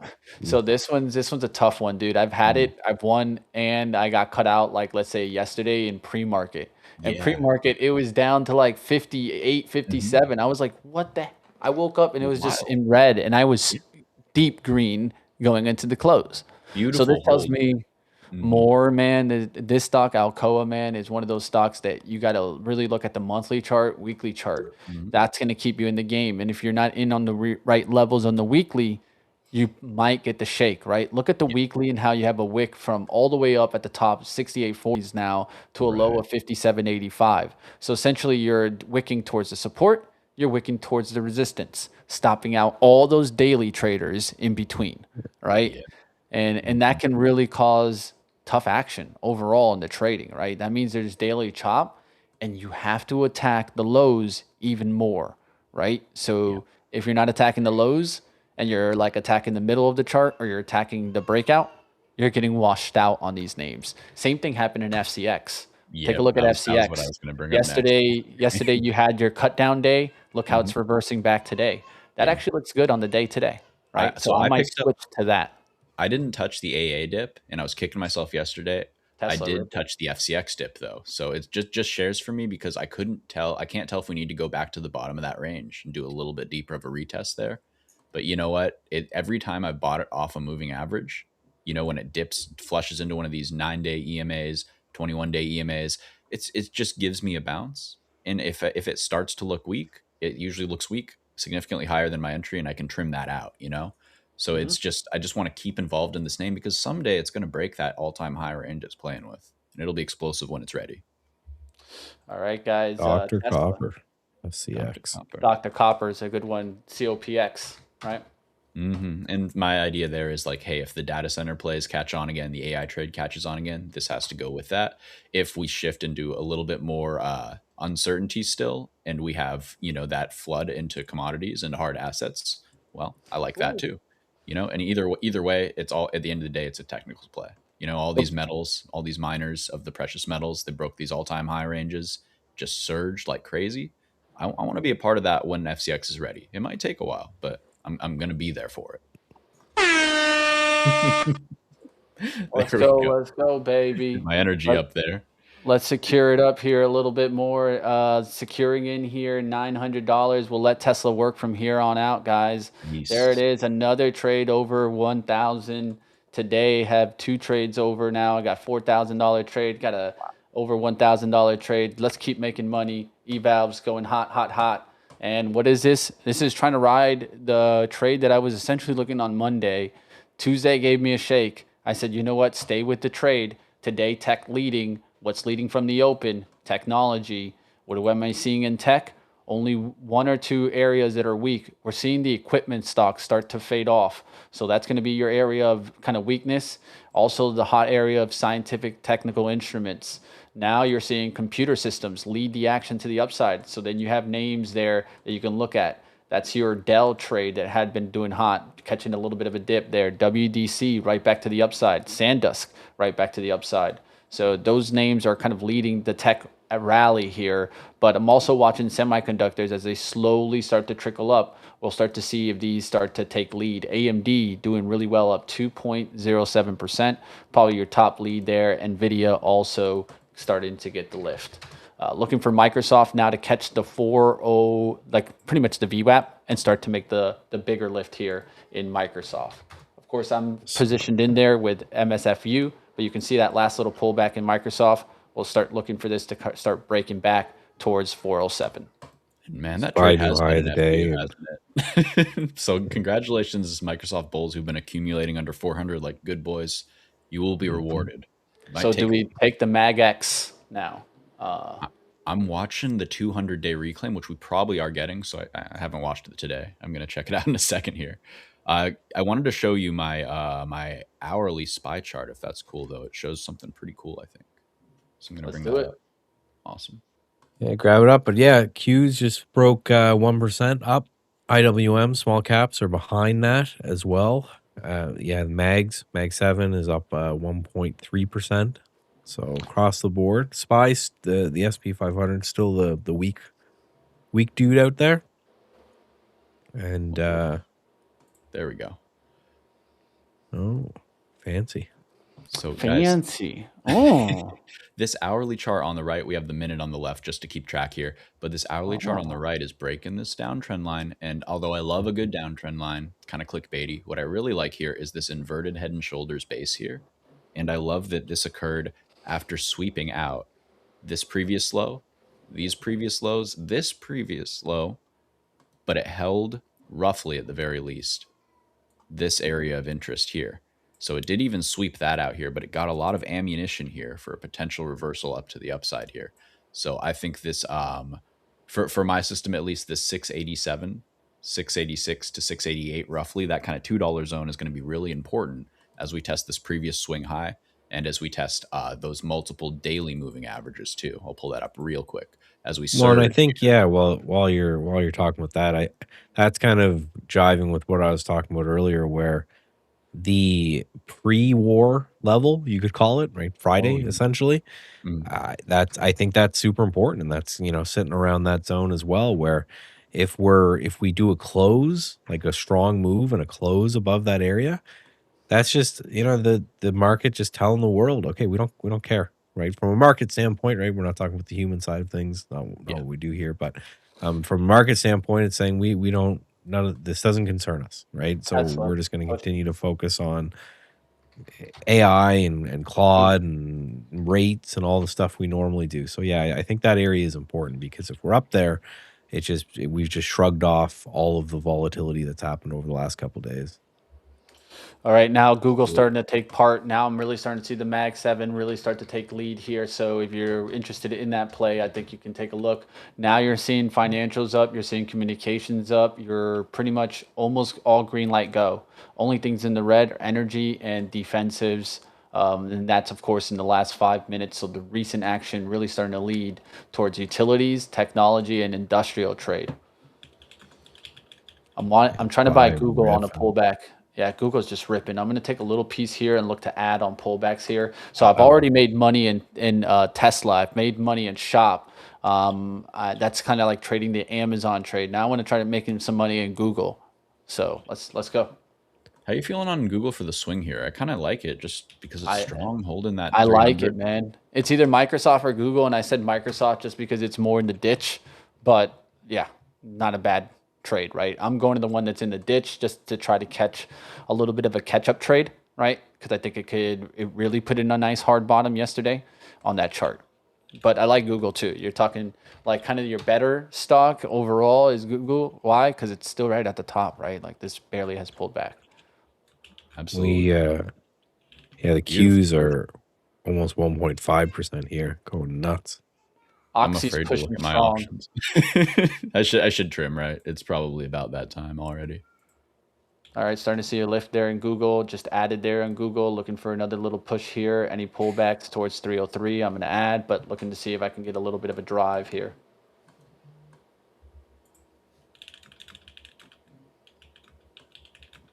Let's go Google.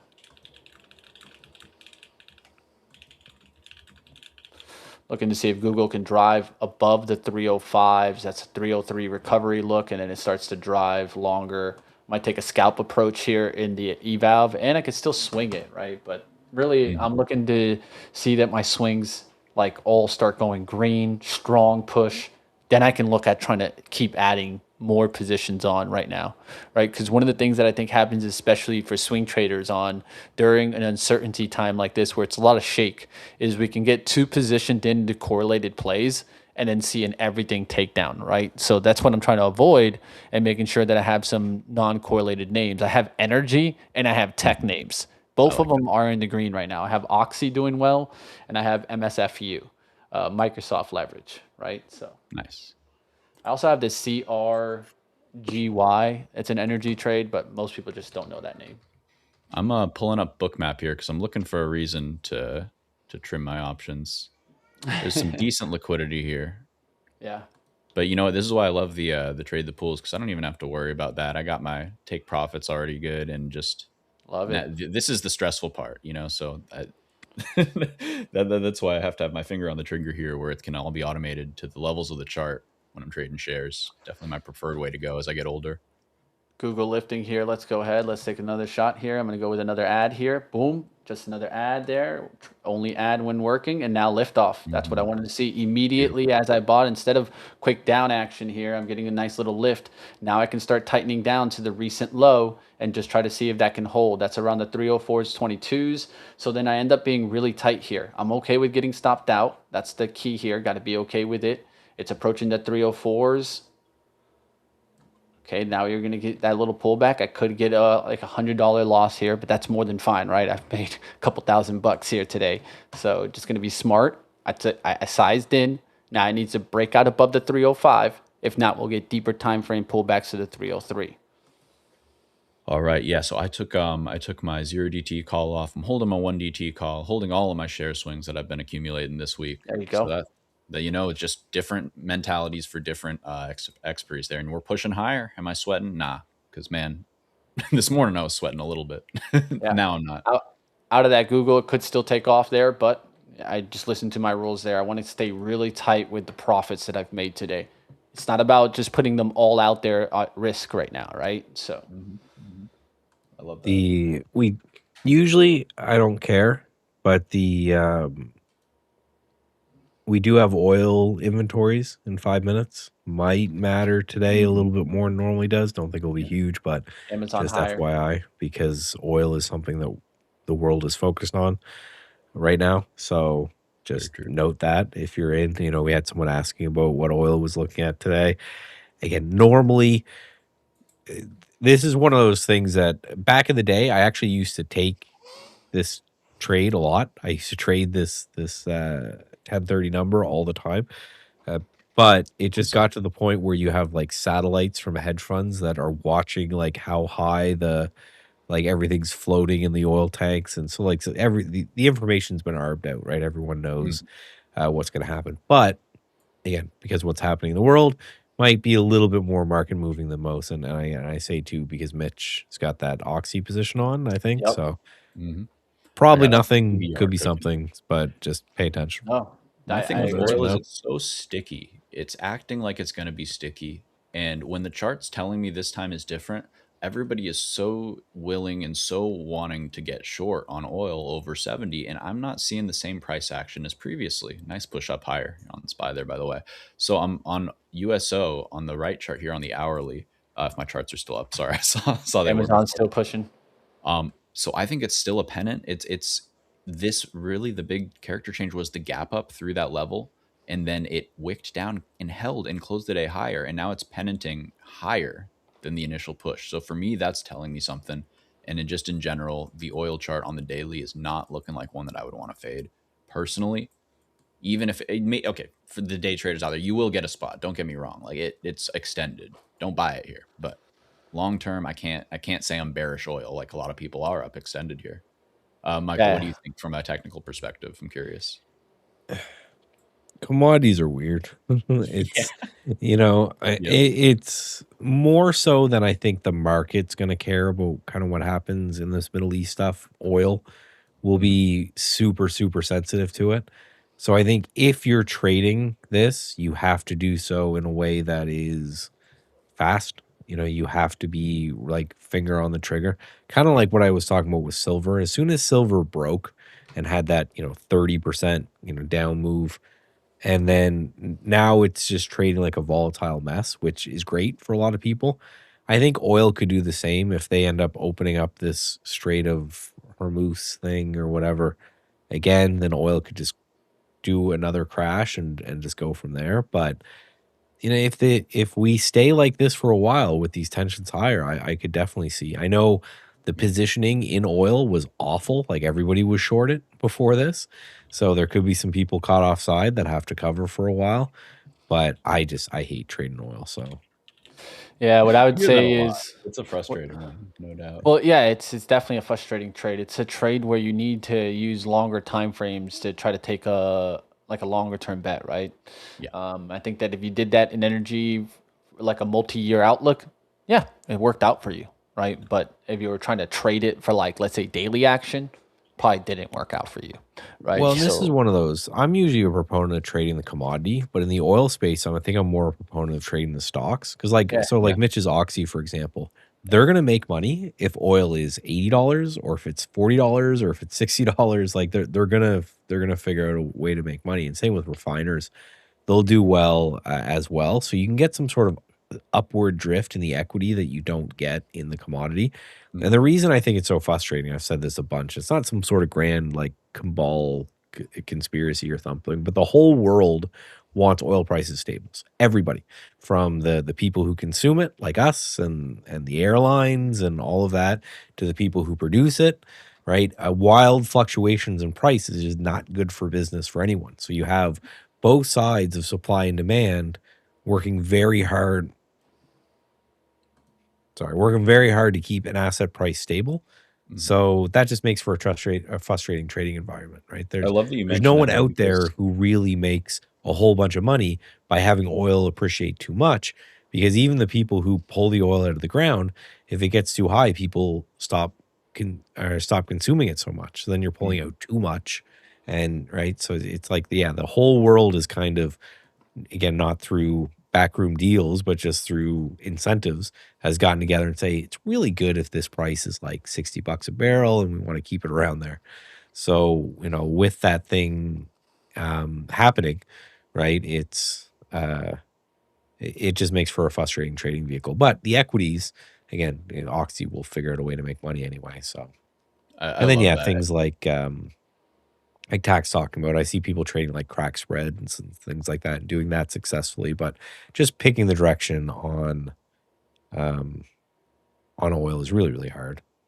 No, I'm with you, and I just goes to show, like, trust me, you want the oil market to be manipulated. We'd all be in trouble if they weren't, trying to keep the rails on that I thing and mean, just basically, there's this keep thing called business moving OPEC. smoothly. If you Yeah, just want to research what they do, Well, literally yeah, and their then, job is to manipulate the oil markets. but then you also have the Seriously. demand side too, right? You'll have airlines buying, if they believe that uh, things are happening, they'll buy a bunch of futures front month contracts, right? Every airline has a whole team of traders, and their whole job is to try to estimate what oil prices are going to do, and then try to estimate how much oil that airline is going to consume. So on both sides, in supply and demand, it's in everyone's best interest if this commodity just chills and we all just have a better life, because business can run, people can budget, all that kind of stuff, right? yeah, All and you're right, also bringing up a guys, great taking another point. shot in shop, just to mention. Shot and shop. I like that. I'm taking a 1 DT off in a second here if we don't get a really strong bounce off of this 9-minute moving average, that blue line on my left chart there, if that's still up. Looks like we are getting it. All right, I guess I'm still in. I just wanted to point out briefly, tying together what Michael's saying, trading these equities, you can often kind of do better in the individual names, because if you do your research, you can pick a team that has, a competent trading desk and it's been hedging appropriately, and they can, they have more latitude to profit off of, static, or, a static or hopefully increasing oil market, for them. So that's just another way where you can kind of juice the trade and find kind of these undervalued pockets of equities, especially in the natural gas space. Companies that are heavily natural gas involved, they have to be very good at hedging. That's a very hard game. And it just goes to show, when you're trading commodities, you're trading against pros who are doing this for a job for the most part. There's very few retail casual commodity traders, I would say. More Oh, after let's this last year, go. though, I will say. Good action there in shop, guys. Right back to the upside there, guys. So up another 413 there. Let's go. Let's go. Trying to make that money. Let's make that account today. Yes, sir. I love it. Oh, yeah. Nice little push there. That looks kind of squeezy if it can get the new high. Yeah. I'm looking to add on 128.10's pullbacks here. So would like to start seeing 128 hold. So I just want a little quick pullback that can reload there. And I'm looking a lot at the kind of the level 2. A lot of volume coming in there at the 128.29. So when it broke that 128 kind of 30 spot, you saw a quick spike there towards 128.55, because there was 26,000 shares at 26,100 shares at one time. Yeah, that starts to affect things, right? But just multiply 128 times 26,100. That's a pretty big amount of money, dude. It's making me do math. So I'm watching this battle of liquidity here, and we're trying to make a decision. And on SPY, I'm watching this extended 9-minute trying to hold. So I think we get some sideways tape action here, totally healthy into that daily moving average we were talking about. So for me, the day trade is probably mostly over. This was a really nice move, so I don't want to overstay my welcome too long here. All right, guys, starting to see a little bit of a slowdown. We're probably heading right off those oil numbers here. And so energy starting to get the lift here. And so you could see a little bit of a pullback. That might make me get topped out of Microsoft for the time being. If it does, I will just get back in. I'm going to take a really tight approach here. Only risk like 14 bucks because at this point, I think it just, for me, MSFU should just make the move, right? And so like you see in this one, it just got me back in right at my entry there. So now I need to be really tight with the wash downs here. So I just want to go ahead and just put like 150 risk. Trust me, if this goes up, I'm gonna make thousands. So I'll risk 150 anytime.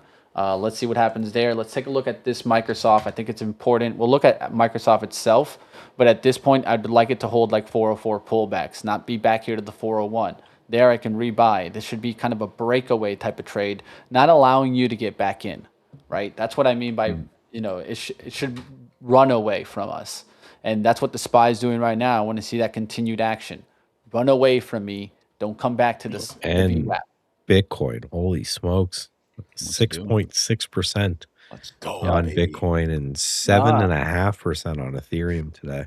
Remember, we were looking at it when it was at 15 and 1550, wondering if it was time to take a shot off the trend line approach. If you look at the daily, there's a nice little trend line that you just gapped above, and now you're starting to push. I talked about maybe potentially taking it with ETHU, was actually a part of the playbook yesterday. So, sometimes I'm telling you guys, if I just traded the playbook myself, I put it out all the time, but there were some good trade ideas there. Hope somebody was able to nail that ETHU or Bitcoin. They're both looking good today. Heard that. Well, even though Farcoin's trying to recover here. Out of the shop here, still around. Now Microsoft trying to recover and make the push, so I'll give it this one chance to get the lift. SPY, this is the first test since the liftoff of this 21-minute EMA. So I'm just seeing that wick up off of there. I want to see that kind of base out happen over the next couple minutes and then continuation up. Otherwise, I'm kind of expecting this to be enough of a move for the day. And I think I got to check and see if we're still in negative gamma. So just remember, if we are still in negative gamma, then any rallies are going to be juiced like this and kind of overbought, just like any sells have been the past couple days too. So you get those violent swings in both directions here. Defensive names still selling off. So just to kind of mention defensive turnaround, I'm seeing it. I'm seeing the value trade fall off further today. Good. I'm looking. Tax looking at. We're asking for Oracle Healthcare news. I don't see really much of anything in healthcare. Oracle Prime. I love that rally right now above 156. I'm gonna take a shot on that. Oh, healthcare's working good. I have a swing on there. I just haven't been looking at it because it's been messing with me. It's holding key structure, so I'm like, all right, it can wiggle on me while the other stuff kind of settles out. Well, we all know you're all into Oscar, so that's doing well today. So. I've mortgaged the house I don't own. It's a rough situation here in Oscar land. I don't know. We should look at that chart at some point because it might be time. I don't know. It might be time. All right, took a shot there on XLV before it gets away from me. It was already jumping another 10 cents, so I was like, hey, either take it now or forget about it. Well, I took it now. We'll see what happens here. BATL touch VWAPs. That's going back up. Well, I guess the market's ripping, so maybe they're grabbing some of those. Yeah, it's trying to go up a little bit there.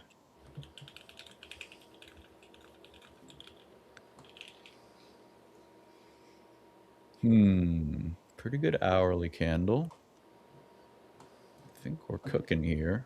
I'd like to see some flagging up here, though, and not just a So what changed this morning that's very important in healthcare?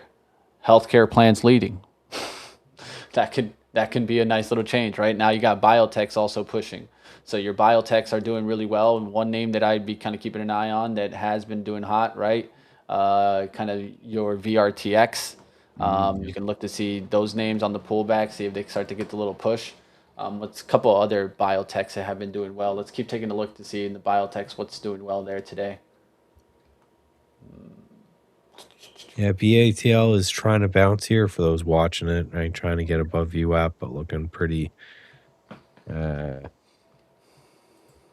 It's still way below yesterday's range. Still a huge gap down below VWAP, all that kind of stuff. Here's a cheapie, IOVA. That would have been my trade on, of course. Dun, dun,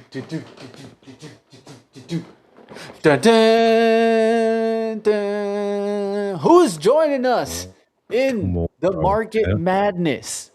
Boom, boom, boom, boom, boom, boom, boom, boom, boom, boom, boom, boom, boom. Who's playing? Who's joining?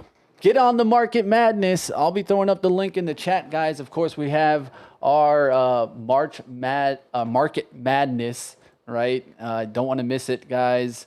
IOVA going higher. That's going to be a little bit of a penny stock to kind of keep an eye out on the day. We'll see what happens out there, guys. It's been a fun day overall, but join the comp, of course. You can either pick a coach, you can pick Steve, you can pick me, Money Mitch, or you can say, nah, I'm picking that systematic guy that looks like a 60s center. Oh man, that AI did me dirty for that one. That AI said, that guy's from that guy's from the 60s. No, not far off.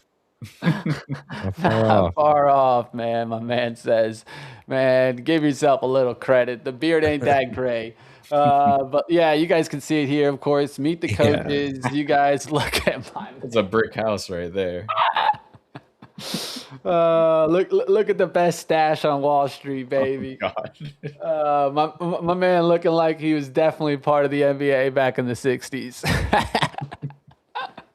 And then Kevin's ready to pass it to you guys. So we'll see what happens. Small caps, you guys pick, guys. Don't miss it, of course. March 5th, the live draft night. March 16th, the tip-off. March 30th, the championship week. And I want that trophy on April 6th. So the question is, will you get the trophy? Trophy ceremony on April 6th. I'm winning it. Who's winning the bracket in one day, guys? So join the madness right now, guys. I'll be throwing. Why don't we break down the rules a little bit? Not just because I've forgotten some of them, but well, it's pretty simple, for the audience. For the audience, of course. Yeah. So it's pretty simple, right? There's two ways to go about it, right? You can either pick a market madness coach, and then you're picking that he or she will win, right? And if they win, you win the eValve. That's the very simple way to go about it, right? It's just as simply as bet on a horse, right? But then you can also just pick your own 5, right? And then you start to draft, right? You have $1 million in portfolio. You can only pick one from the Mag 7, and then the rest can be up to you. You got $1 million there to play with, right? So, of course, catch that, guys, if you want to go ahead and do it. You could also build your ultimate team. I've talked about this. That's all you guys coming together and competing against us, right? So I would love to see some ultimate teams. I called some members out in the chat yesterday to get on this, whether it be Tack, whether it be Smoked Tuna, whether it be Steph, all you guys out there, join a team, create maybe a master team. James, all you guys, build some of these ultimate teams. The good part, if you guys win on the ultimate team, you get double the prize, right? Still same thing, $1 million portfolio. You'll be drafting 5 stocks, right? Only one can be that Mag 7. So get after it, traders. Of course, these will be upkept with a live leaderboard, and you'll be able to get towards some other action. You can go and kind of mix it up, right? If you're building your squad for the coaches, it's a little different. For us, it's going to be more, hey, we need one from the S&P top 12. We need a center, a mega cap, 200 billion or more. We need a power forward, large cap, baby. 50 billion to 200 billion, a shooting forward, right? A small forward, mid cap, 10 billion to 50 billion, and then a guard, me, small cap penny, baby. High risk, high reward. We'll see what happens, guys. Supercharge, guys, get after it, man. I gotta do some research. I have no idea yet about how I'm going to approach this at all, because the whole market cap thing is what's getting me. Come on, system. I thought you already had a system built for this, dude. I just don't. My systems don't. You better tell that AI to get to work tonight. You better tell that AI he's getting the day off, and now his new challenge is to win this challenge. I want to see what Claude Bot can do for this. Oh, yeah, I needed to grab some market cap, because that's the thing is I'm currently market cap agnostic, right? It's pure price action. It doesn't matter what the market cap is. So it's simple, picking one from each one, I'll have to find a system that just picks a bunch, and then just start to grab the image, different ones. You go into ChatGPT, right? Yeah. You hit add image, you copy and paste, and you say pick me some stocks. Tell me what you got. I like it. Nice. I like and the you know build what? the It'll give squad you a jumping off. approach. Oh, I'm sorry. No, What was go that? ahead. You're good. I was just saying it's going to give you a jumping off point, if nothing else. So sometimes I ask AI and I'm like, AI, nice try, but I got it from here. Sometimes it gives me really good ideas though. So Ah, just use it as a tool, not don't believe everything it says. That'll yeah. get you Yes, in and trouble. don't actually trade this way. I'm going to do a whole series, I think, on how to use AI for trading and how not. Oh, The amount of people that I've seen use like Claude Code or something to take screenshots of charts and have it do its technical analysis and take trades, and I'm just like, you're doomed.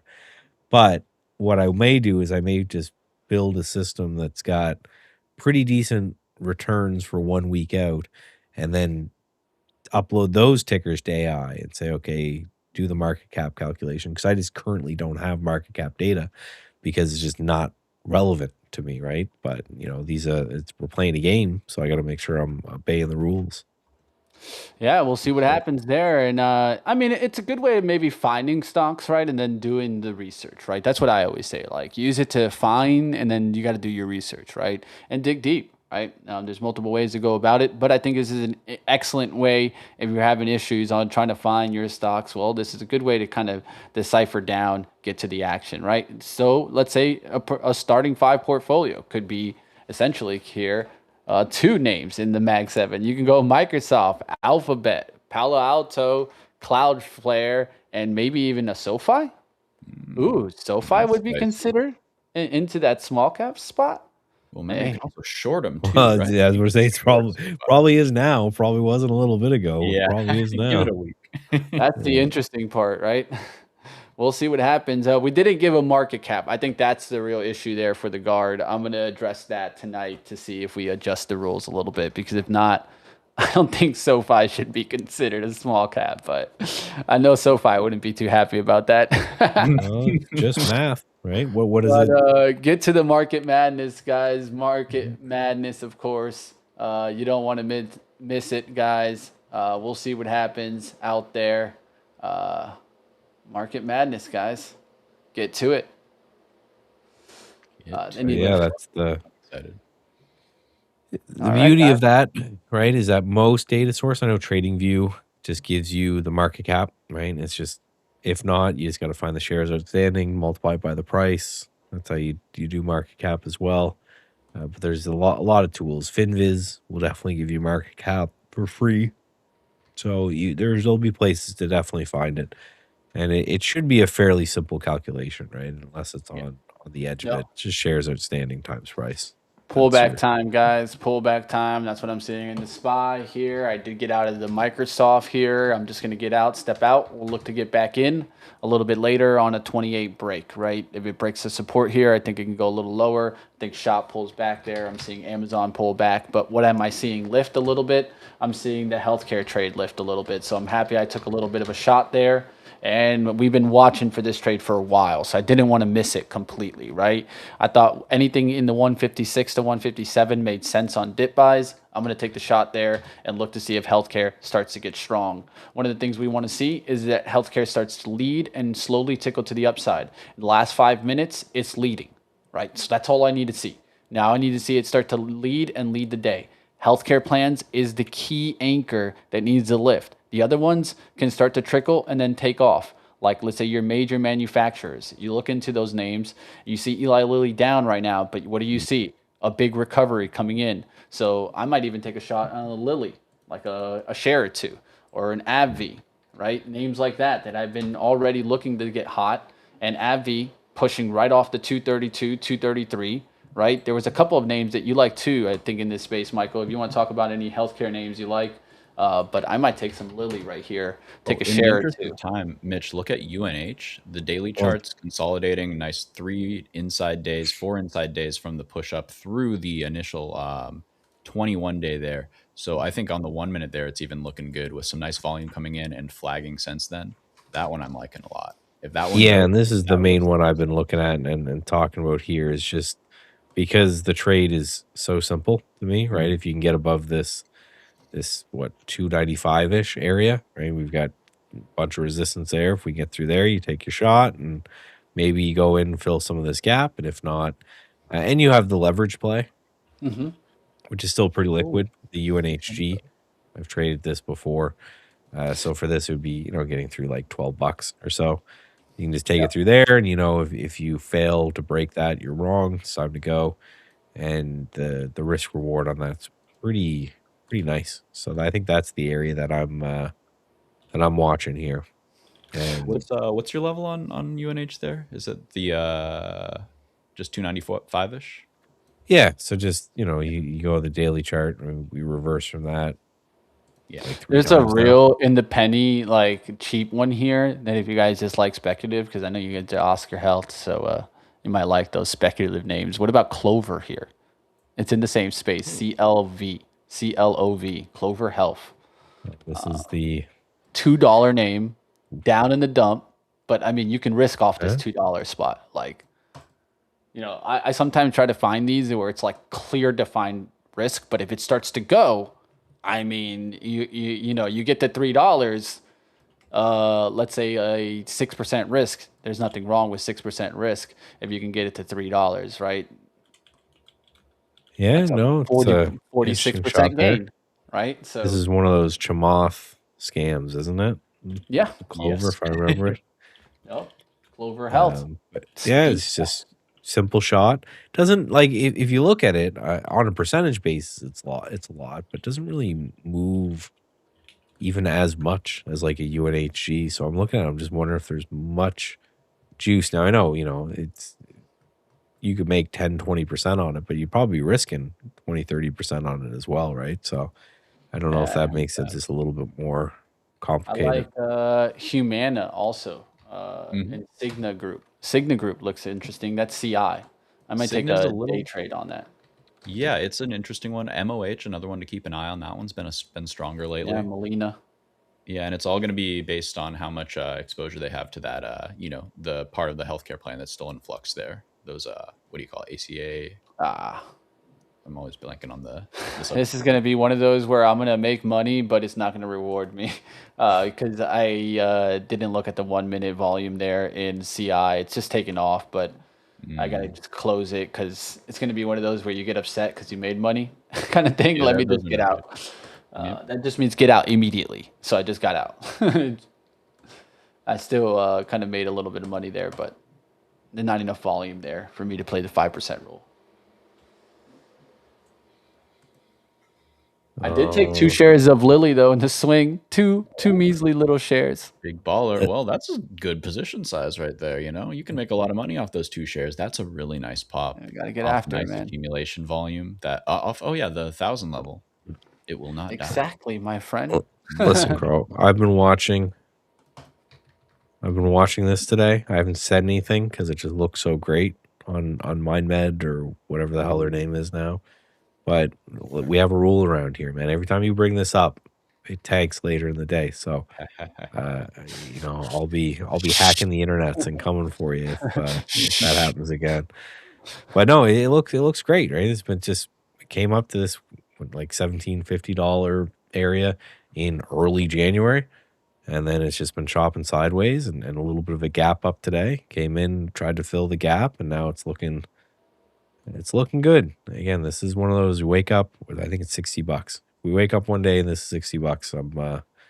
I'm gone like a fart in the wind. I own so much of this thing, but it's a strong looking chart. It's a great look.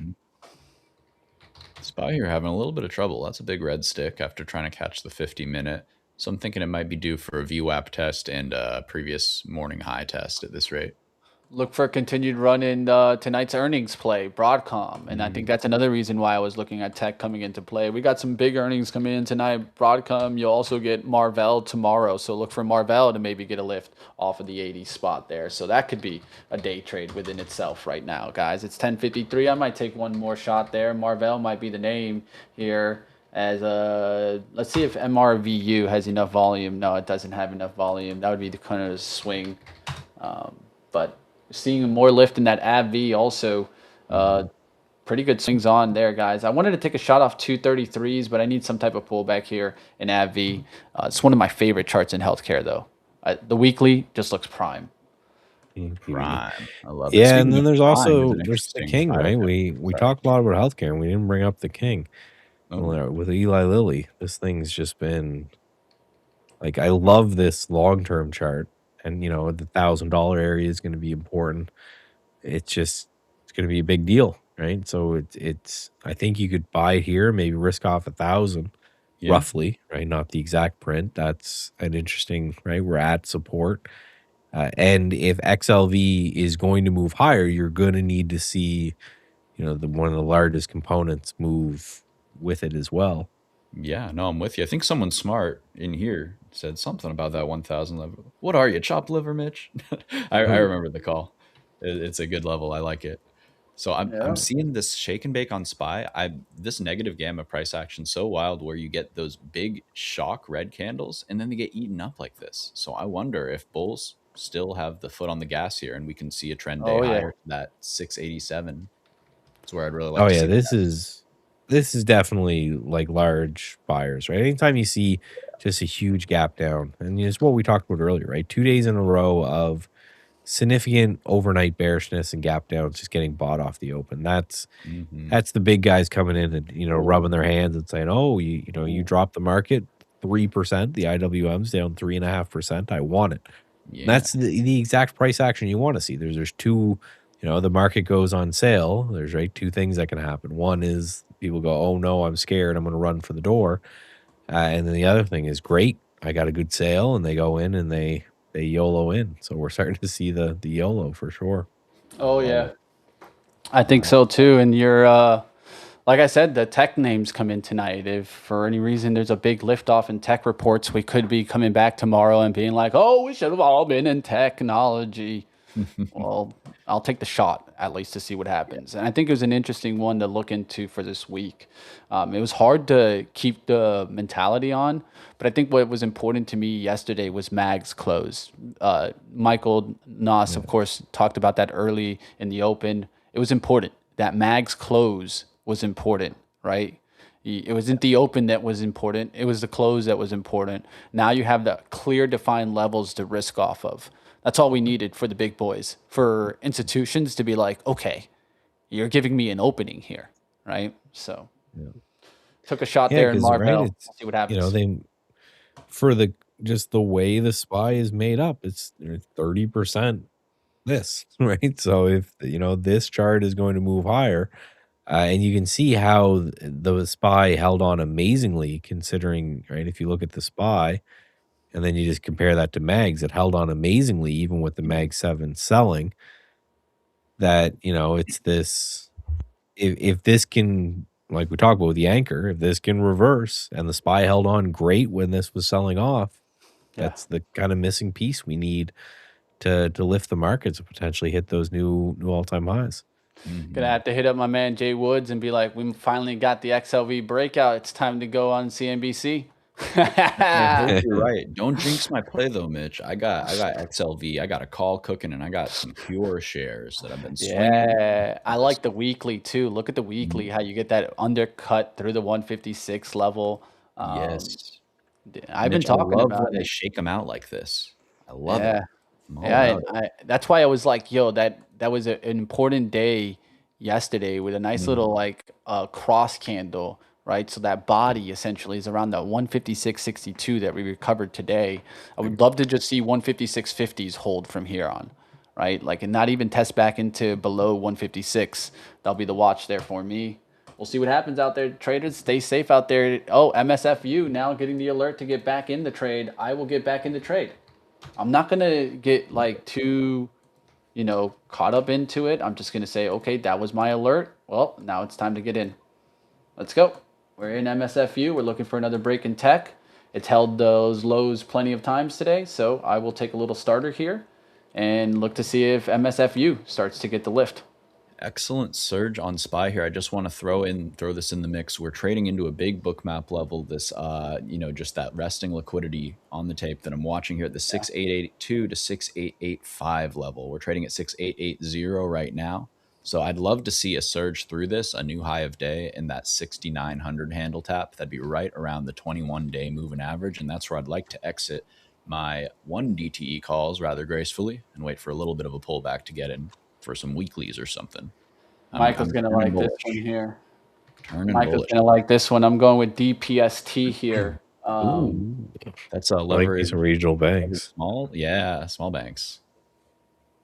Taking a Love little that. swing there in that one. We'll try to hold it overnight there. Try to get some quick lift here and then look for a continued drive. What are we seeing leading the action right now? We're seeing technology, industrials, financials. But in the last 5 minutes, everything is going green. Green light go in everything. Not just one sector, everything, right? Remember yesterday how it was all bloody red? Well, today's the opposite, right? So pay attention to what's leading from the open. What I almost want to see is that the change from the open is higher than the overall change. That means it didn't gap up. It kind of was in the red and then just took off and continued showing strength, or runaway trades where it's like high up big and doesn't turn around, like Hood.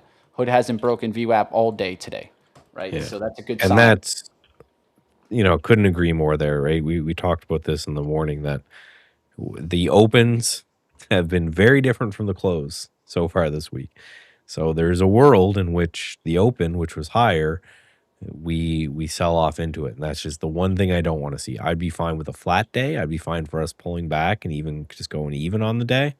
I'd be fine with all of that. I just don't want to see us kind of give up the ghost and sell off and watch crypto, man. 7 more breakouts here in Bitcoin. So we're up 7.5% in IBIT today. Like we talked about, that's a good risk on, risk off indicator. So as we take off here, make sure you kind of keep that in mind as well. And make sure you're here tomorrow at 12 Eastern. Don't miss it, guys. For the pick. I gotta figure out what I'm doing. Passing you the ball tomorrow, guys. Let's see if you can take the championship, of course. Market Madness 2026. Flex. Let's go. All right. See you guys tomorrow, man. Take care. Talk to you tomorrow. Later. All right, let's take the boys off, go over to the scanner side of things, and of course, don't miss Steve later today on the Power Hour. Time to make some money. Later, team.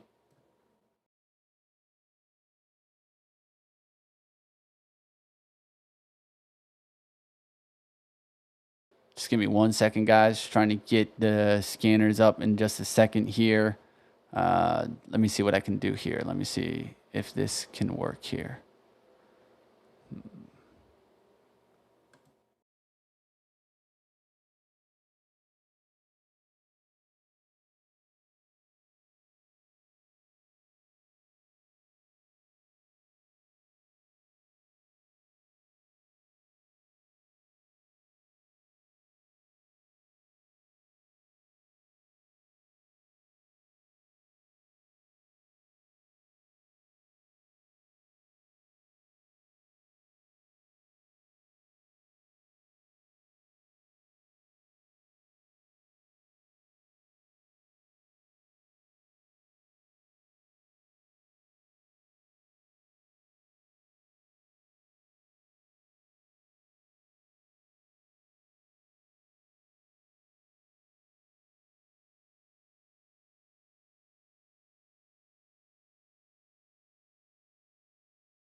All right, guys, we'll get you guys some scanners in here in just a second. If not, we'll wrap up the show here.